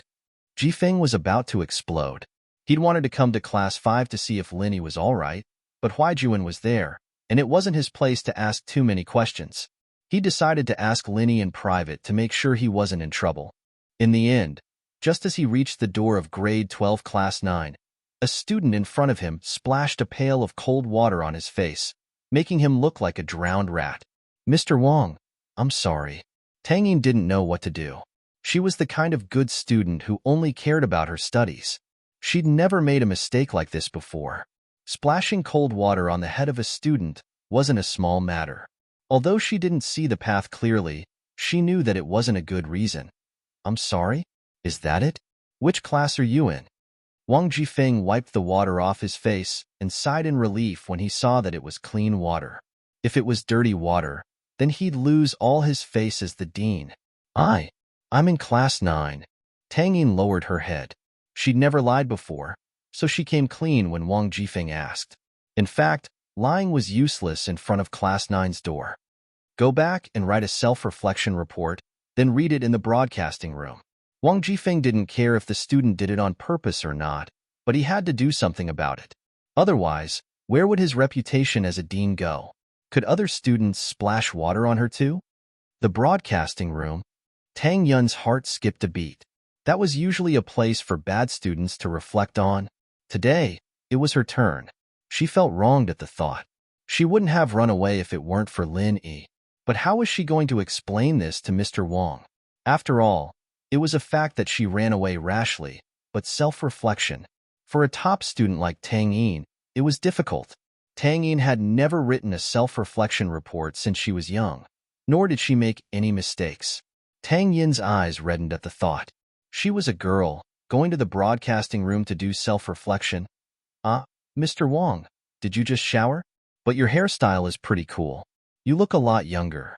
Lin Yi came out of the washroom and saw the scene of Tang Yin accidentally splashing water on him.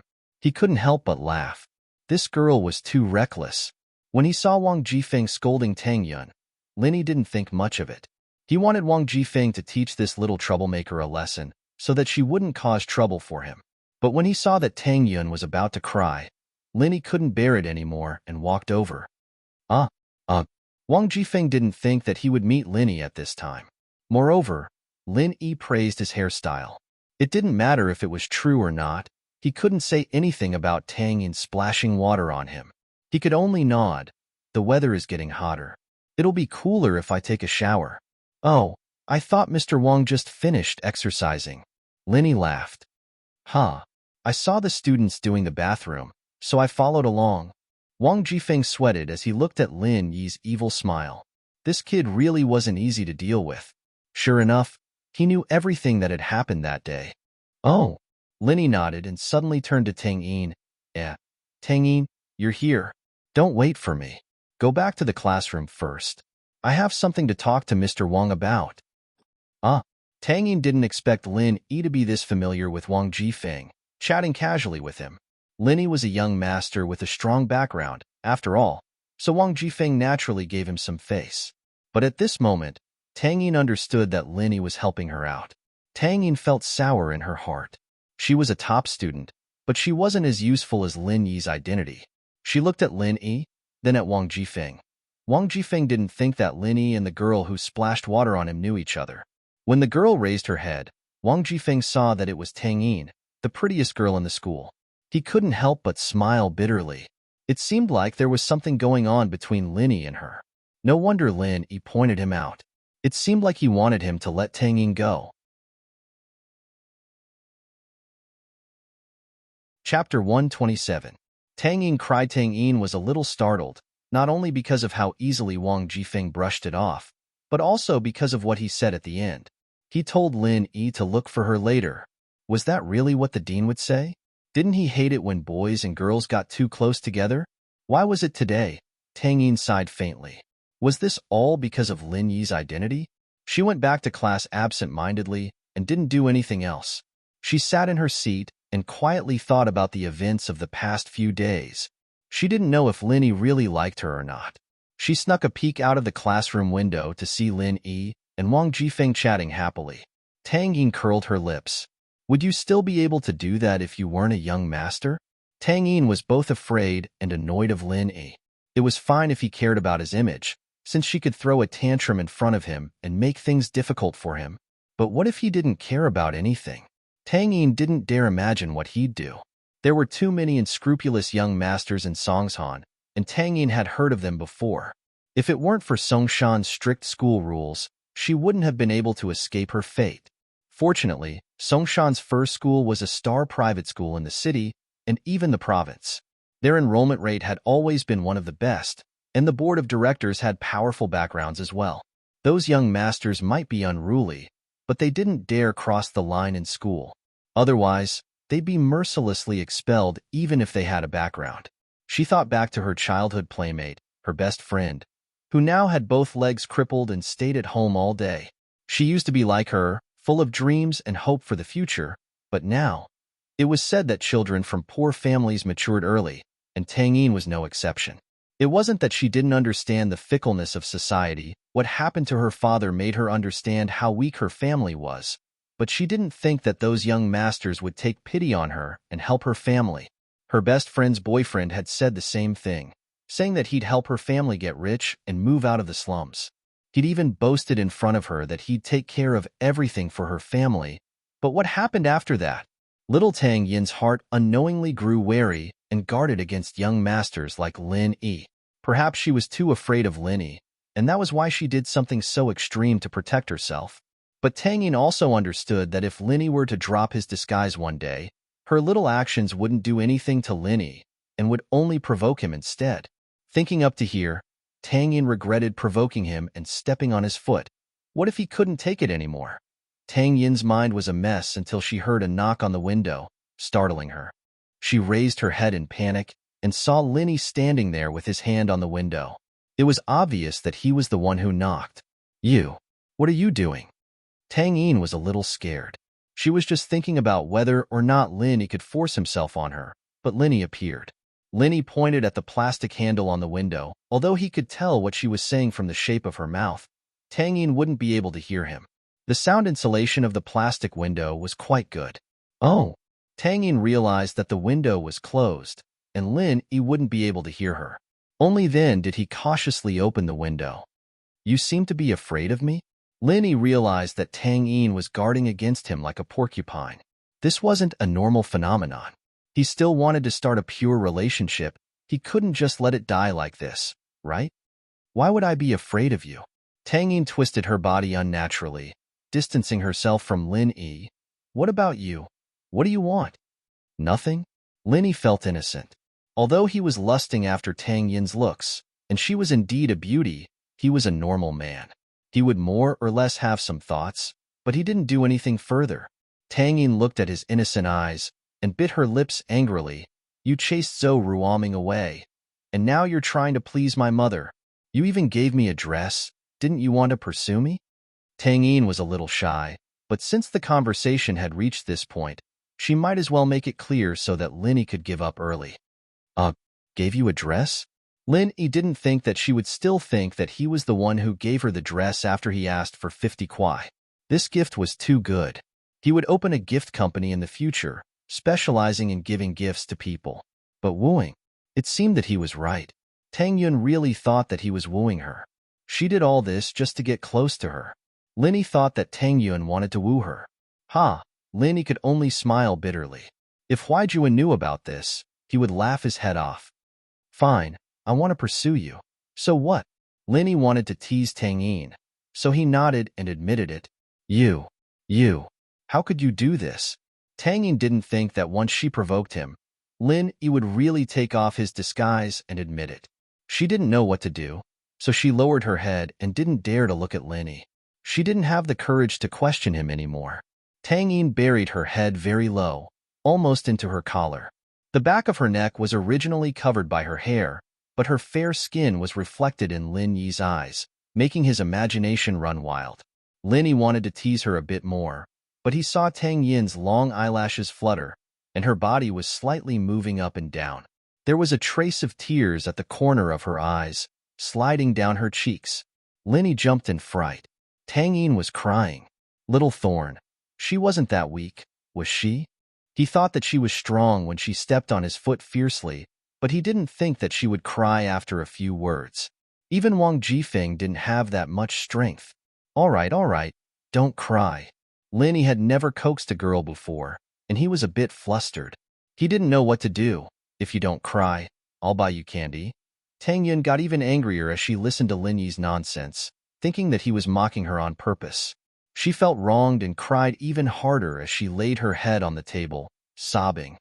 All right, as long as you don't cry, I'll promise you one thing, as long as it's within my power.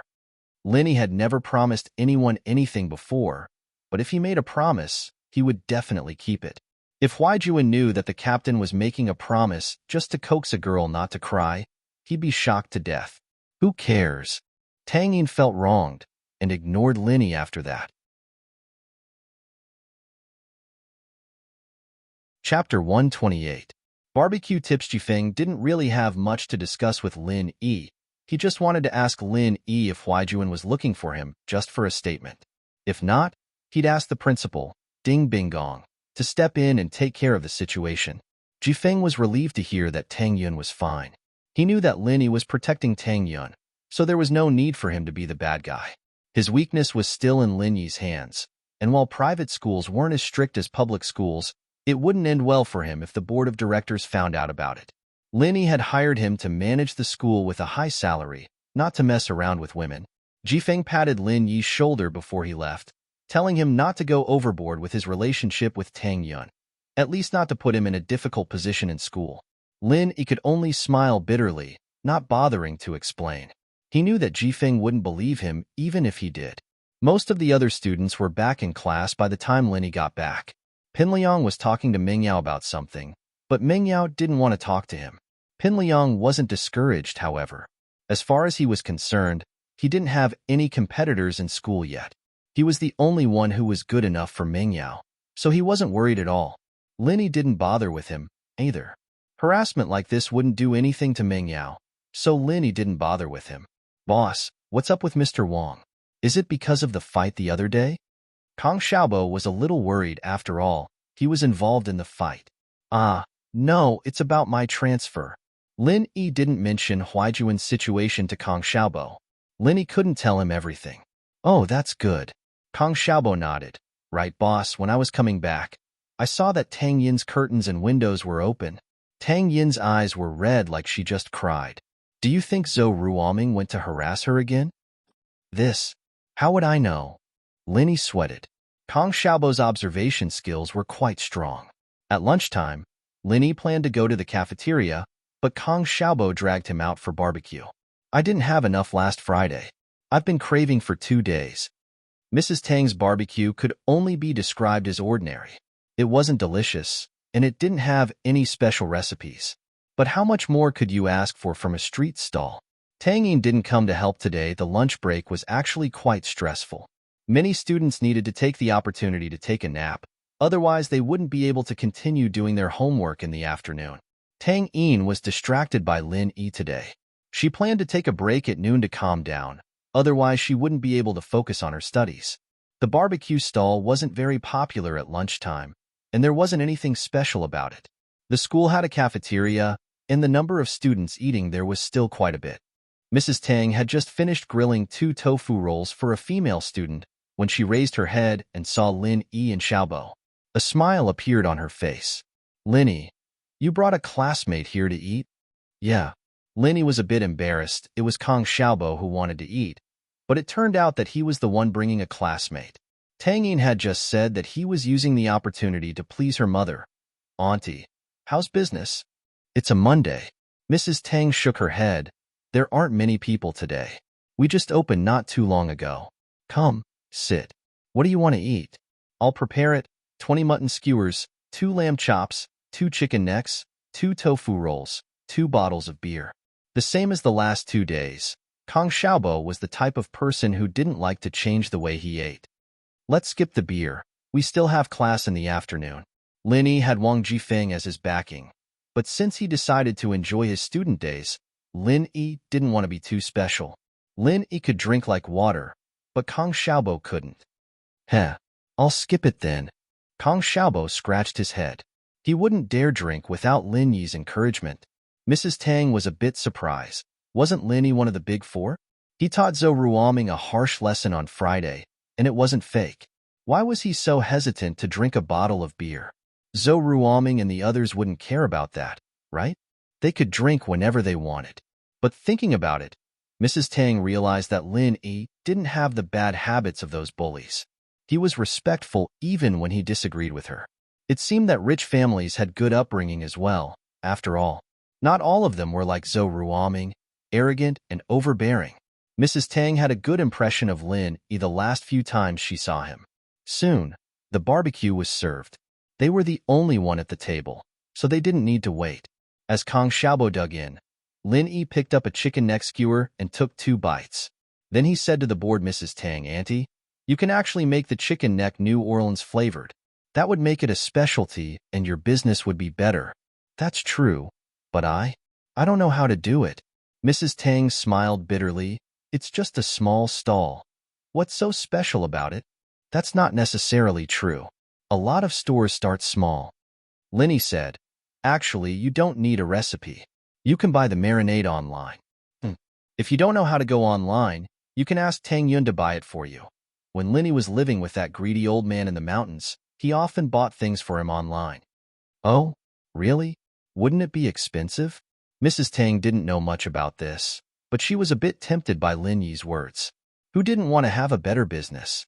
It wouldn't be expensive, but it would definitely increase the cost, Lin Yi said. But if you don't think it's troublesome, you can make it yourself. I've studied the recipe, and I'll write it out tonight. I'll bring it to you tomorrow. It's just some sugar, chili, and other common seasonings. You can buy it at the wholesale market. That's great. Thank you in advance. I'll make it myself. It's a small business, and I don't make much money. Mrs. Tang was a bit excited. She didn't expect Lin Yi to have studied the recipe. It's nothing. It's just a small matter. Lin Yi shook his head. Then I'll ask Ian to get it for you tomorrow. I'll treat you when I make it. Mrs. Tang's impression of Lin Yi was even better now. The more she looked at him, the more she felt that Lin Yi was a good kid. Although he came from a good family, he was never arrogant or despotic. He was polite to people, but she had never seen Lin Yi's arrogance before. When Lin Yi got cocky, he could poke a hole in the sky. Chapter 129. Kick you if you get in the way, boss. You're saving the country in a roundabout way. Hehe, it looks like Tang Yun's mom has a good impression of you, Kong Xiaobo said as he looked at Lin Yi. Hehe, changing the recipe will bring you closer to Tang Yun's mom. I see you eating barbecue all day, and I don't think it's very tasty. You can eat it yourself if you change it up, Lin Yi said as he slapped Kong Xiaobo's head. What are you thinking? Hehe, nothing, nothing. Kong Xiaobo shook his head. You can eat it yourself if you change it up. Lin Yi shook his head with a smile, not replying. From Kong Xiaobo's point of view, he was pursuing Tang Yun, wasn't he? But Lin Yi didn't explain. He'd already made such a bold statement in front of Tang Yun today, and it wouldn't be right to explain himself. It was lunch break, and the third years were quiet. It wasn't as noisy as the first and second years. Lin Yi and Kong Xiaobo stood at the window at the end of the hallway. The March sun was bright but not hot, and it felt warm when it touched their bodies. The trajectory of his life had changed ever since the old man had given him that strange mission. His original self belonged to a tense and dangerous world, but now it was peaceful and warm. Boss, it's Zhou Ruoming with Pinliang, Kong Xiaobo said as he pointed at the basketball hoop. Lin Yi looked over and saw Zhou Ruoming and Pinliang talking about something. Both of them were standing sideways, and Lin Yi couldn't see what they were saying. He didn't have X-ray vision or anything like that, and he wouldn't be able to see what they were talking about. What does Zhou Ruoming's family do? Because of Tang Yun, Lin Yi knew that it was inevitable that he would clash with Zhou Ruoming in the future. Friday was just the beginning. Zhou Ruoming. His father is a real estate developer. He used to be a contractor. I heard that he is very black-hearted and often owes his workers their wages, Kong Xiaobo said. However, Zhou Ruoming's brother, Zhou Ruoguang, is a gangster leader in the northern district. As long as the workers are harassed, Zhou Ruoguang will bring his men to beat them up. After beating them up, the workers don't dare to come again. Oh, you seem to know quite a lot about this, Lin Yi said, curious. Zhou Ruoming wasn't in his class, but Xiaobo knew. Zhou Ruoming always brags about these things. This is also the reason why he is popular in school, Kong Xiaobo explained. Most people in school know about his glorious history. This guy isn't afraid that someone will mess with his family.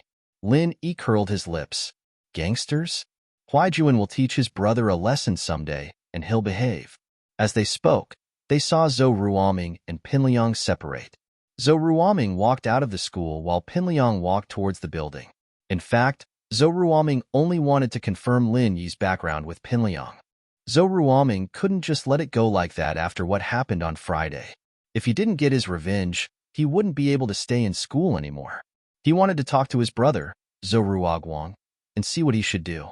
Lin Yi and Xiaobo returned to the classroom to find Mingyao and Yushu watching their MP4S as usual.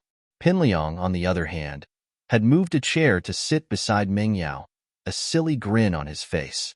Who knew if he'd be able to understand the animations on the MP4S?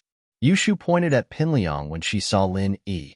Lin Yi realized that he and Yushu were getting more and more in sync. If she weren't Mengyao's best friend, Lin Yi wouldn't mind flirting with her a little. It'd be a worthwhile trip for him. Yushu thought that Pinliang was too annoying, and she couldn't chase him away no matter how hard she tried. Since Lin Yi came in, Yushu used Lin Yi's hand to chase Pinliang away. Lin Yi smiled and nodded, walking quickly to Pinliang. Pinliang seemed to have sensed that Lin Yi didn't come with good intentions, but he sat there, not thinking about what reason Lin Yi had to deal with him. Pinliang didn't think that he'd offended Lin Yi in the past few days. Lin Yi didn't care what Pinliang thought. He walked over and kicked the leg of the chair Pinliang was sitting on, flipping it over and sending Pinliang sprawling on the ground. Don't block the way. Lin Yi didn't even look at Pinliang as he stepped over him. Silence. Deathly silence. Although the classroom was originally very quiet during the lunch break, there were still people whispering. But at this moment, everyone raised their heads and looked at the scene in front of them in astonishment. Before Lin Yi transferred, Pinliang was the bully in the class, but everything changed after Lin Yi came. The scene in school made everyone respect Lin Yi, and what happened today made them feel that Lin Yi was a spoiled brat. Just because he was in the way, and that wasn't even a reason, he sent Pinliang sprawling on the ground. Who in the class, or even the school, would have the guts to do that? Even Zhou Ruoming, one of the big four, wouldn't be this arrogant, right? Lin Yi. Pinliang's eyes flashed with hatred. He didn't want to give up. He wanted to jump up and fight Lin Yi, but he didn't dare. Pinliang clenched his fists tightly, his heart filled with humiliation and helplessness. Lin Yi, just you wait. Zhou Ruoming will take care of you. You can be arrogant for a few days first. Pinliang quietly got up from the ground, put his chair back on his seat, and sat back down. Mengyao looked at Lin Yi's back in shock. This guy was a natural-born violent maniac. That kick was fierce, but it was stylish. Men like this gave her a sense of security. Yao Yao, did you notice that Shield Bro is really handsome? Yushu gave a thumbs up, admiring Mengyao. Shu, are you charmed by him? Mengyao saw Yushu's infatuated expression and felt a little uncomfortable. Hee, a little. But don't worry, Yao Yao, I won't fight with you. Yushu giggled. Your choice is my choice, you. Mengyao didn't know whether to laugh or cry as she knocked Yushu's head. She didn't know what Yushu was thinking. Why was she still so passionate about the past? Was it because of Lin Yi, or was it because of her? Mengyao didn't know. It was just a weird feeling. Was it you who made Lin Yi do that? Mengyao whispered. Ah, you saw it. Yushu blinked. I didn't do it for your own good. It's so annoying to see him laughing like an idiot. You beat him, but Shu, you need to watch your image. If Lin Yi keeps doing this, he'll probably be expelled in a few days. Do you think he has a strong background like everyone else? Mengyao smiled bitterly. Chapter 130. Chapter 130. Kang Xiaobo's family. As the saying goes, bad news travels 1,000 miles. Even in the neighboring Class 9, Lin Yi's amazing feats were spreading like wildfire. Tang Yin wanted to take a nap at noon, but she couldn't. Her mind was filled with Lin Yi's despicable smile. She rubbed her sore temples and the corners of her eyes, which were red from crying. She lifted her head, wanting to read a book when she heard someone talking about Lin Yi's name. Tang Yin's heart tightened. She didn't know why she was concerned about the name. Was it because she was afraid that people would talk about Lin Yi chasing her? Did you know? When I went to the washroom just now, I saw the new transfer student from 12th grade class 5 kick Pinliang's chair over. Pinliang fell flat on his back. The boy beamed with joy as he told his classmates about what he had seen and heard. Do you know why? Because of what? A few students who were listening to the side asked. Life in the 12th grade was simple and ordinary, so the occasional exciting news was enough to keep everyone happy for a while. That's because the transfer student said Pinliang was blocking the way. He's going to kick him next time. The boy said as if he was Lin Yi himself. Don't you think he's amazing? That transfer student's name is Lin Yi, right? He's so handsome. A girl who was a bit infatuated interrupted. Didn't you guys see him last week? He single-handedly beat up that gangster who was holding a gun. This kind of man gives me a great sense of security. There's no way he'd like someone like you. You're so slutty. You don't even know how many people you've fucked. Another girl humphed coldly. I'm more like him. Get lost. Being looked down upon, that wind asterisk was immediately displeased. Why don't you take a look at your crooked appearance? You're not even as good as me. From what I see, if there's a chance, only Tang Yun is worthy of it. Tang Yun was using a book as a cover as she listened in on the conversation nearby. She couldn't help but curl her lips when she heard Lin Yi kick Pinliang's chair over. He was still a playboy after all. It hadn't even been 2 days, and now he was showing his true colors after being provoked by her. Just as he was feeling disdainful, he heard someone mention him and even said that he and Lin Yi were a good match. He couldn't help but feel a little annoyed, but he couldn't get up to refute it. This kind of thing, the more he tried to explain, the worse it would get. His annoyance toward Lin Yi grew. Lin Yi didn't know that his glorious deeds had spread. When he returned to his seat, he saw Kong Xiaobo giving him a thumbs up. Lin Yi didn't care. Study hard. Let's see what you can do if you can't get into a university. Hee hee, I'll start reading now. Kong Xiaobo smiled bitterly. Man, if my family was like second grandpa's family, I wouldn't have to study so hard. I could be a playboy too. Lin Yi heard Kong Xiaobo talk about his family for the first time. Your second grandpa? What kind of person is he? Is he powerful? Powerful? Kong Xiaobo's lips curled up in disdain. He's just a scumbag who took someone else's stuff to get rich. He basically doesn't have much contact with our family anymore. Oh. Lin Yi could tell that it was a family feud. You know Dr. Kong, right? Kong Xiaobo said. Dr. Kong? Lin Yi frowned. Why did it sound familiar? However, he suddenly remembered that when he was in the pharmacy a few days ago, he heard the salesperson say, the Dr. Kong who sells Jinchuang medicine? That's him. Kong Xiaobo nodded. He is my second grandpa. Ugh, then aren't you also a rich second generation? A rich third generation? Lin Yi was a little surprised about Kong Xiaobo's family background. What rich second generation and rich third generation? Kong Xiaobo smiled bitterly. My grandpa is my grandpa, and my second grandpa is my second grandpa. Now it's two families. My family is very poor, working class, I guess. Family feud, asked Lin Yi. You could say that. The recipe for Jinchuang medicine belonged to both my grandpa and my second grandpa. My second grandpa wanted to use the recipe to build a factory, but my grandpa didn't agree. That's how the conflict started. Kong Xiaobo explained. My second grandpa seems to have stolen the recipe and built his own factory. The two families fell out after that, and now, your grandpa sure is stubborn. You can't blame your second grandpa for being greedy if he doesn't want to make money with something this good. Lin Yi nodded. If it were me, I'd probably choose to make money too. However, this incident reminded Lin Yi of something. The recipe was worth a lot of money. His medicine and Huaijuan's painkillers could all be produced and sold. The profits would be huge. This was something that needed to be researched. He wanted to see if he could find someone to work with and earn some money. It wasn't right to keep using Meng Yao's family's money. It was like living off a woman. That's what I was thinking, actually. Kong Xiaobo stuck his tongue out.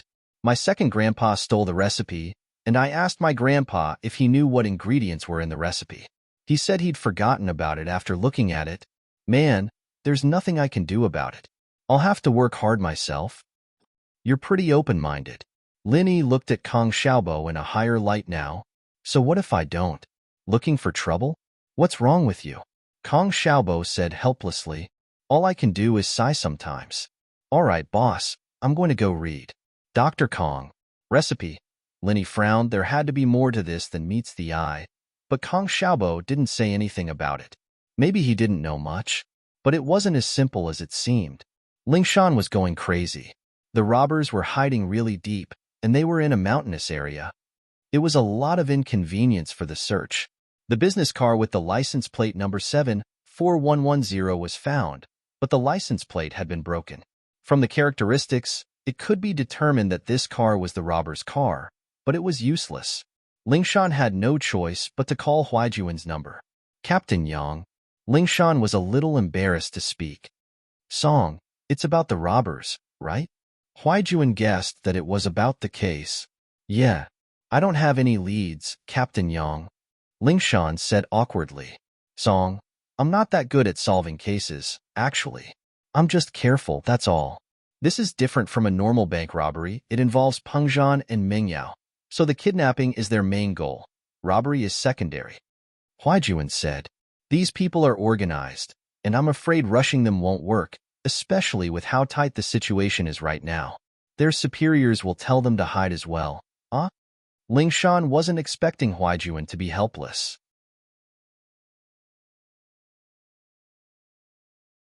Chapter 131. Lingshan. Troubled Huaijuan's reminder reminded Lingshan that the suspect had been missing for a couple of months before being arrested. Captain Yang, you're saying? Lingshan wasn't sure. This case can wait. When the suspect lets his guard down, Huaijuan said, you won't be able to rush it otherwise. Ugh. Captain Yang.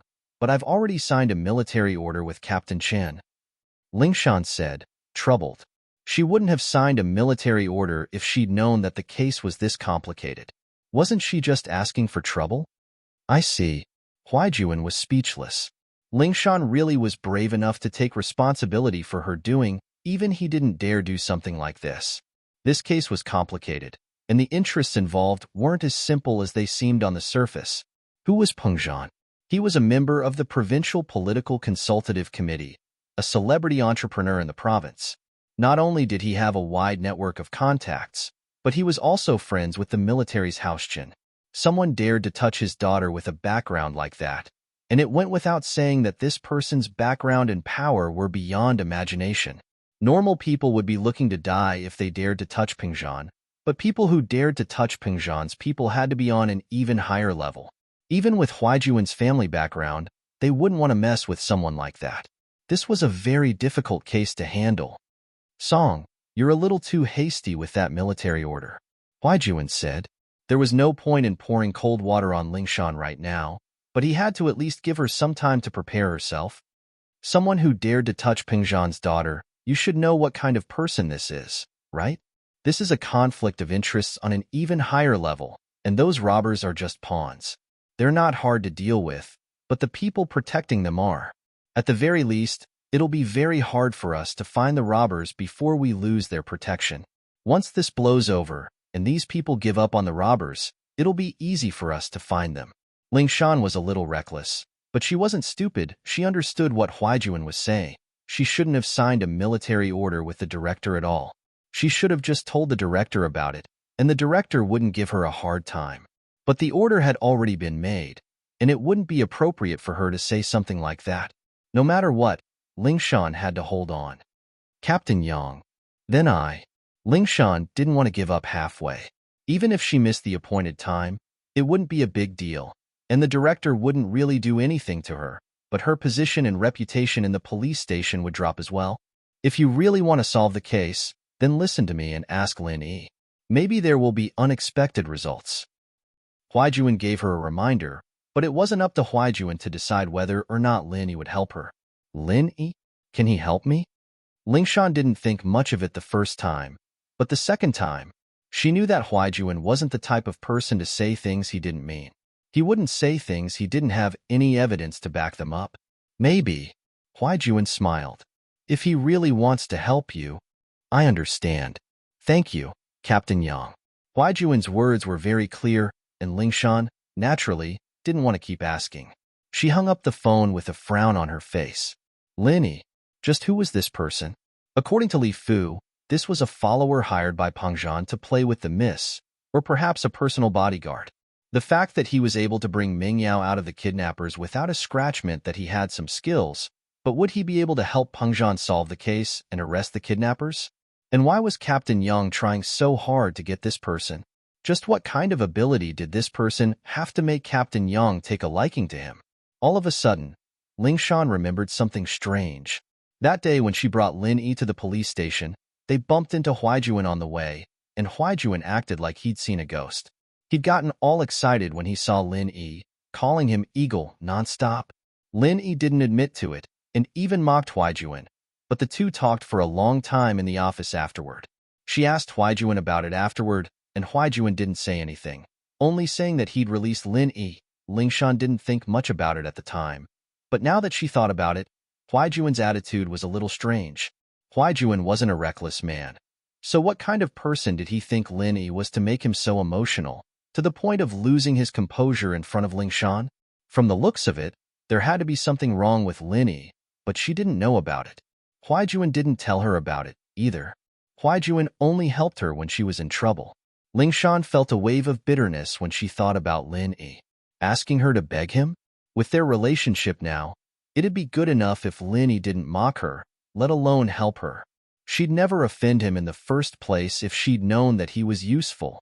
Lingshan hesitated for a long time before deciding to increase her search efforts. Asking her to beg Lin Yi was the same as killing her. She could imagine how much Lin Yi would mock her. Lin Yi hadn't been nice to her since the first day she met him, saying that she'd gotten in through the back door. If she went to beg him now, wouldn't he say that she was useless, and that she'd gotten in through the back door? She couldn't even solve a case, and now she had to ask for help? What happened at the hospital only deepened the conflict between the two.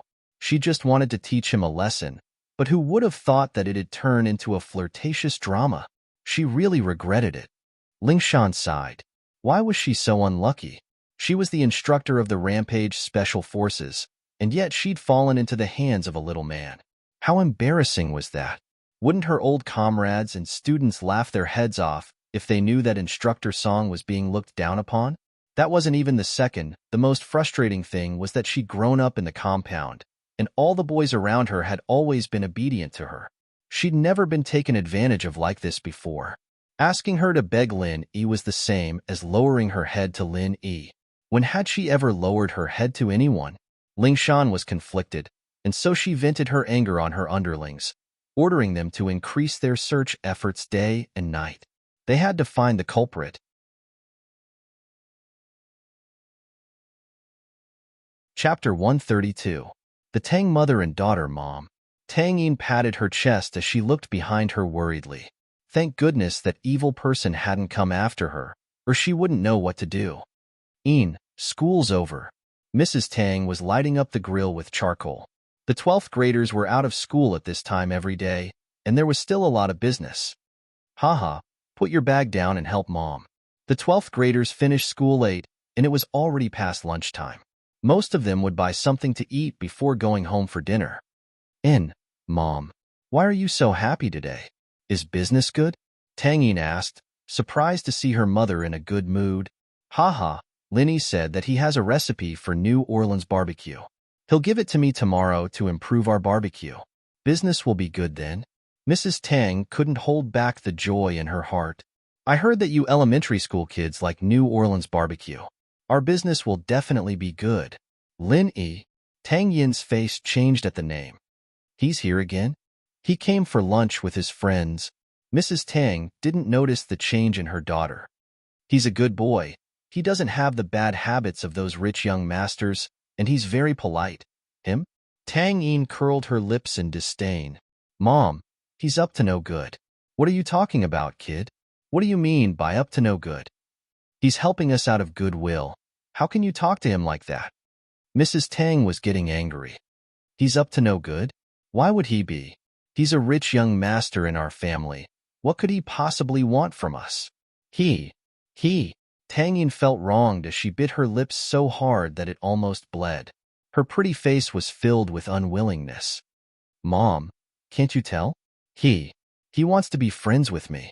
Tang Yin decided to be straightforward and let her mother see the evil side of Lin Yi. It was a little embarrassing, but at least her mother wouldn't be tricked by that evil person. Making friends? That's a good thing. I think Lin Yi is a good kid. You should interact with him more. It'll be helpful for you. Mrs. Tang glared at her daughter. Maybe his family knows someone. Help your father find someone, and the factory will pay the compensation. You little girl, you don't know anything.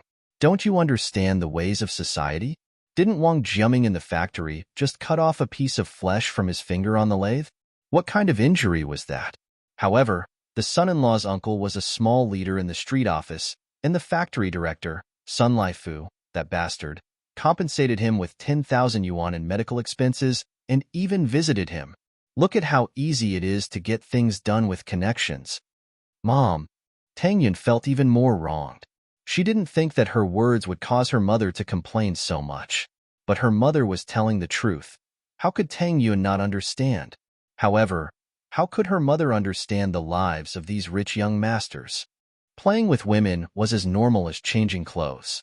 Why would they help with the trivial matters of their own families? Not to mention making friends, even if it was that. Wouldn't it be of no use?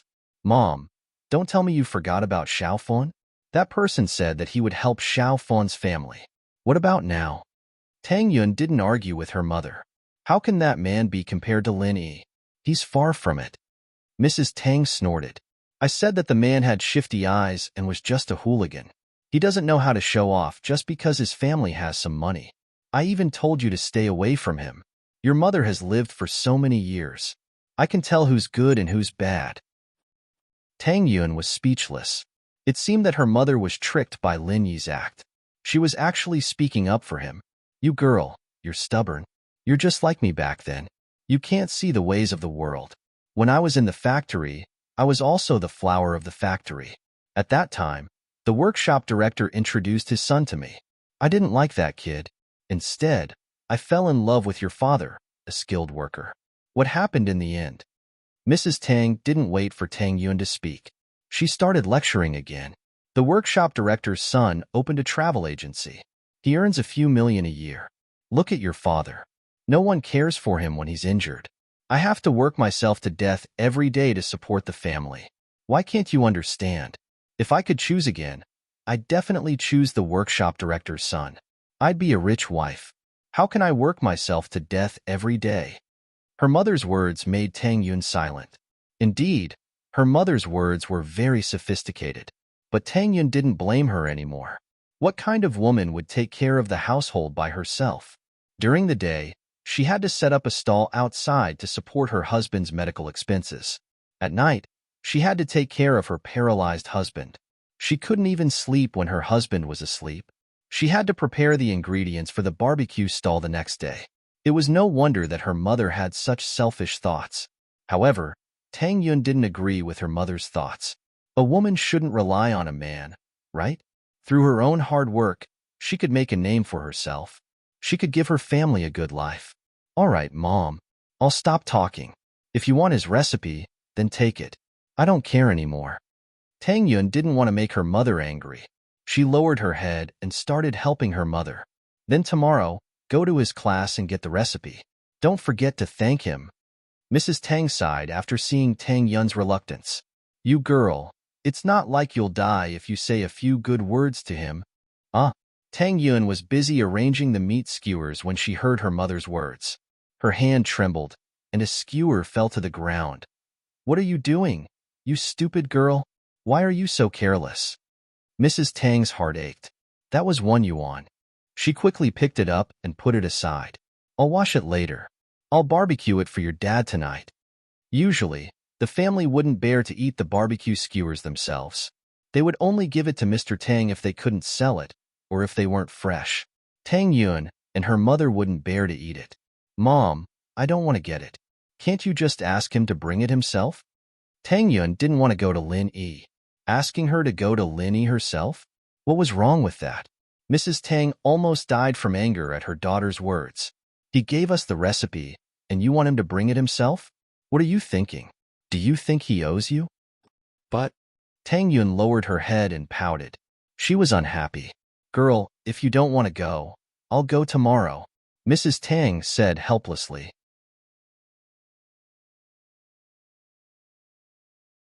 Chapter 133. A bus encounter Tuesday morning. Linny had a date with Huijuan, so it wasn't a good idea for him to take Faubert's car. Lin Yi didn't want Huijuan to know about his current situation and the fact that the godlike eagle in their eyes was playing house with the miss. It was quite embarrassing, and Linny felt like he'd been tricked by his old man at home. Was this mission going to last him the rest of his life? Linny still didn't know what he was planning to do. Besides, Kang Xiaobo was suspicious of him when he was on the bus yesterday morning, and things were bound to go wrong if things went on like this. It wouldn't be a big deal for him, but it was hard to say if the two girls would say anything about it. And so, Linny left a note for Ming Yao and Yu Shu after making them breakfast, saying that he'd be leaving first, and that he wouldn't be taking Faubert's car. Lin Yi wasn't very good at walking after leaving the villa district. He looked left and right, but there wasn't a single taxi in sight. Lin Yi was speechless, as expected of a villa district. Who didn't have a couple of cars here? It'd be weird if there were any taxis waiting to pick up passengers. Lin Yi had no choice but to walk on foot. He walked quite a distance, and finally found a bus stop at the end of the street. There was only one bus here, a sightseeing bus or something. There wasn't a stop for Song Shan's first high on the bus, and it seemed like he'd have to ask after getting on the bus. The sightseeing bus was quite fast, and it didn't take long for it to arrive. Linny got on the bus, paid the fare, and asked the driver. As expected, there weren't any stops for Song Shan's first high, and they weren't on the same route. He'd have to change to the 87 bus at Jingtai Market to get to Song Shan's first high. There weren't many people on the sightseeing bus, and Linny guessed that it wasn't going anywhere. The fare was expensive too, and the other buses were 1 yuan. When they arrived at the Jingtai market, Linny alighted from the bus and looked at the bus stop. Indeed, there was a number 87 bus sign. Compared to the previous villa district, there was not a single person at the station, but there were many people waiting for the bus. There were men and women, young and old. It seemed that they were all going to work or school. Every time a train stopped, there would be a group of people squeezing onto it. But even so, the number of people on the platform did not decrease. It seemed that there were more people waiting for the train. After waiting for a while, an 87 bus finally arrived. Linny followed the crowd and boarded the bus. The number of passengers on the bus was obviously several times more than the previous loop bus. Linny found a seat near the door and didn't squeeze in. Who knew if there would be more people boarding the bus later? If they couldn't get off the train when they arrived at the station, it would be a bit unlucky. The bus stopped at the slums area. This was one of the old districts that hadn't been renovated yet. Most of the people living here were poor. They all lived in single-story houses. Linny looked out of the window and was surprised to see Tang Yun's figure. She was wearing a clean school uniform and a canvas backpack. Her whole body was slender and elegant. Under the morning sun, her beautiful black hair had a leaf-shaped hairpin that shone with a rainbow light. It gave off the vibe of a manga girl. It was filled with a strong school style. It made Linny's eyes light up, and he couldn't help but want to get close to her. Tang Yun also wanted to take the 87 bus, but she boarded from the front door. After getting on the bus, she tried her best to squeeze in, but there were too many people on the bus. How could a girl like Tang Yun have that much strength? She squeezed a few times, but she couldn't get in. Instead, the passengers in front rolled their eyes at her. If it wasn't for the fact that Tang Yun was a pretty girl, they would have cursed at her. Why are you running? Where can you run to? I've finally caught up to you. Why aren't you running now? Lin Yi was wondering why Tang Yun was squeezing into the car when he heard a young man behind Tang Yun flirting with her. He even wanted to get his hands on her. It was noisy in the bus, and there was a front door and a back door. However, Lin Yi's hearing was sharp and his attention was on Tang Yun. He heard it clearly. Frowning, Lin Yi guessed that Tang Yun was being harassed by some gangster. This was an old city, and it was normal to have some young gangsters with nothing to do. Judging from his tone, it wasn't the first or second day that he'd been harassing Tang Yun. It seemed that even beauties had their troubles.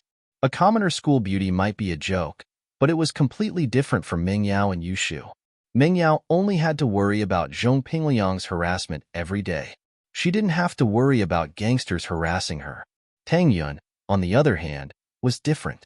She was born pretty, and she was probably being targeted by the unemployed. Since he was here, Lin Yi wouldn't just leave it be.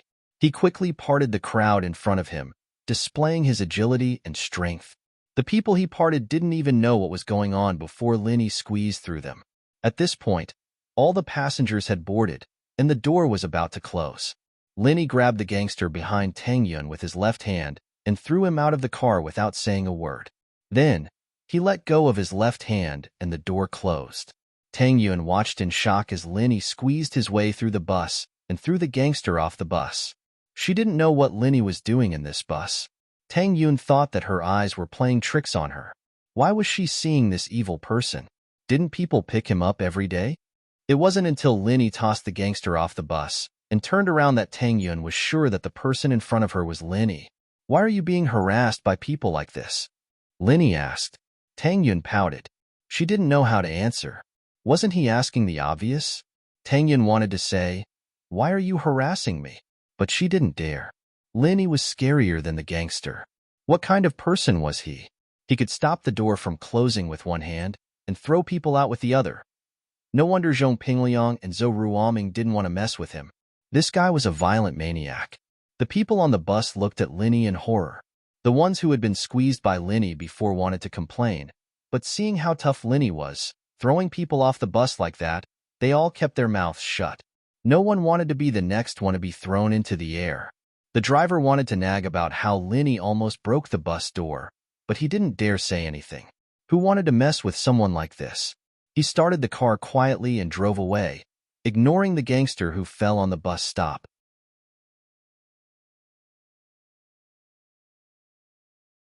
Chapter 134. To lose one's head. Fuck. Who threw your grandpa out? Do you want to die? I'll fuck you up. The young man got up from the platform, rubbed his butt that was hurting from the fall, and cursed fiercely at the bus that was going away, causing a group of young and old men on the platform to burst into laughter. Laugh? What are you laughing at? Do you want to die? The young man was embarrassed by the laughter. He turned around and glared at the crowd before leaving. On the bus, Tang Yuan ignored Lin Yi, lowering her head and not making a sound. Who knew what she was thinking? Lin Yi stood on the side, letting his imagination run wild as he breathed in Tang Yun's youthful scent. Lin Yi had to admit that Tang Yuan was outstanding. She was almost 1.7 meters tall, taller than Meng Yao and Yu Shu, and her body was even more well-proportioned. She was comparable to Wang Xinyan on the train, but her temperament was completely different from Xinyan's gentleness and gentleness. Tang Yuan had an unyielding arrogance about her, but for poor girls, the prettier they were and the better their grades were, the more pride they had. From Lin Yi's angle, he could see Tang Yun's smooth, black hair, her neck, and the patch of white skin below. He couldn't see the details, but it made her even more alluring. Tang Yuan kept her head down, not saying a word. Lin Yi, on the other hand, enjoyed the silence, enjoying the satisfaction of both sight and smell. At the next stop, more people boarded the bus. The morning bus was packed to the brim. Most of the passengers got off the bus at the last few stops. Previously, the number of people on the bus increased as they boarded. The crowd squeezed Tang Yuan and Lin Yi even closer, pressing against each other. Tang Yuan let out a yelp as her soft chest pressed against Lin Yi's. Lin Yi was secretly pleased at the sudden chest attack, but at the same time, he felt that it wasn't right of him to do so. Tang Yuan was pushed over by someone else, but Lin Yi didn't want to take advantage of Tang Yuan in a situation like this. He'd be no different from the young man from before. Tang Yuan wanted to move her body away, but there were too many people on the bus. She didn't have the strength to squeeze back. Her struggle made it seem like she was rubbing her chest against Lin Yi's body. The weird feeling made her blush. She thought about how unlucky she was today. In order to get rid of the young man who harassed her, Tang Yuan went around in circles with him in the slums, causing her to be late. Otherwise, Tang Yuan would leave early every day. Although there were no seats on the bus, it wouldn't be this crowded. Today, not only was she almost late for school, but she also coincidentally bumped into Lin Yi on the bus. "Don't move, I'll open up a space for you," Lin Yi said as he put his arm around Tang Yuan and moved her towards the window. Tang Yuan shuddered as she was embraced by Lin Yi. She wanted to resist, but seeing Lin Yi's clear eyes and his intentions, she couldn't help but shut her mouth. Did he really want to help her? She could only hope that was the case. Tang Yuan was protected by Lin Yi to the window. Lin Yi suddenly used his arm to open up a space for Tang Yuan, and the two separated. Although Lin Yi was reluctant, he didn't like this way of taking advantage of others. Looking at Tang Yun's unwilling look, she wouldn't feel at ease even if she took advantage of others. The people on the bus could only glare at Lin Yi's actions. The bus was already crowded, and he still wanted to open up a space to please his girlfriend. Wasn't that a bit immoral? Someone wanted to blame Lin Yi. Of course, these people came after they got here, and they didn't know about Lin Yi's glorious actions. They were just about to speak up when a kind-hearted person next to them stopped them. "Don't stand up, there was a young man just now, and he threw him out of the car." The person who wanted to stand up quickly shrunk his head. What a joke. It was better not to provoke this kind of person. He could open up a space because he was strong and capable. Why should they care about it? However, Lin Yi and Tang Yun's current position was a bit ambiguous. Other than this special environment, if it was in any other place, Lin Yi's embrace would look like a scene of a hoodlum teasing a female student. Tang Yuan lowered her head, and her heart wasn't calm. She was a bit nervous and a bit surprised. Lin Yi really didn't take advantage of her further. This was a completely different person from the evil person in her heart. Such a good opportunity. Why didn't he take it? If it was before, it would be better. She had already laid her cards on the table yesterday, and he didn't need to pretend anymore. But today, Tang Yuan scolded herself for being stupid. Wasn't it better if he didn't take advantage of her? Was it only right for this evil person to take advantage of her? As more and more people came up, Tang Yuan felt that the car was getting more and more crowded. but the space Lin used to protect her didn't change at all. Tang Yun was a bit surprised. She looked over and saw that Lin Yi's back was about to emit smoke, and his arms were about to squeeze out people's lives. But Lin Yi still maintained the same position as before.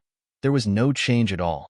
She knew that Lin Yi was strong, but being protected like this still made her feel a little uncomfortable. They were both young masters of rich families, but even Fun's boyfriends wouldn't do something like this, right? Tang Yun suddenly felt that Lin Yi wasn't that bad after all. No, how could she think like that? Lin Yi had to be putting on an act to make her lower her guard and slowly break down her mental defenses. Yes, that had to be it. She couldn't fall for it. Tang Yun didn't look at Lin Yi anymore.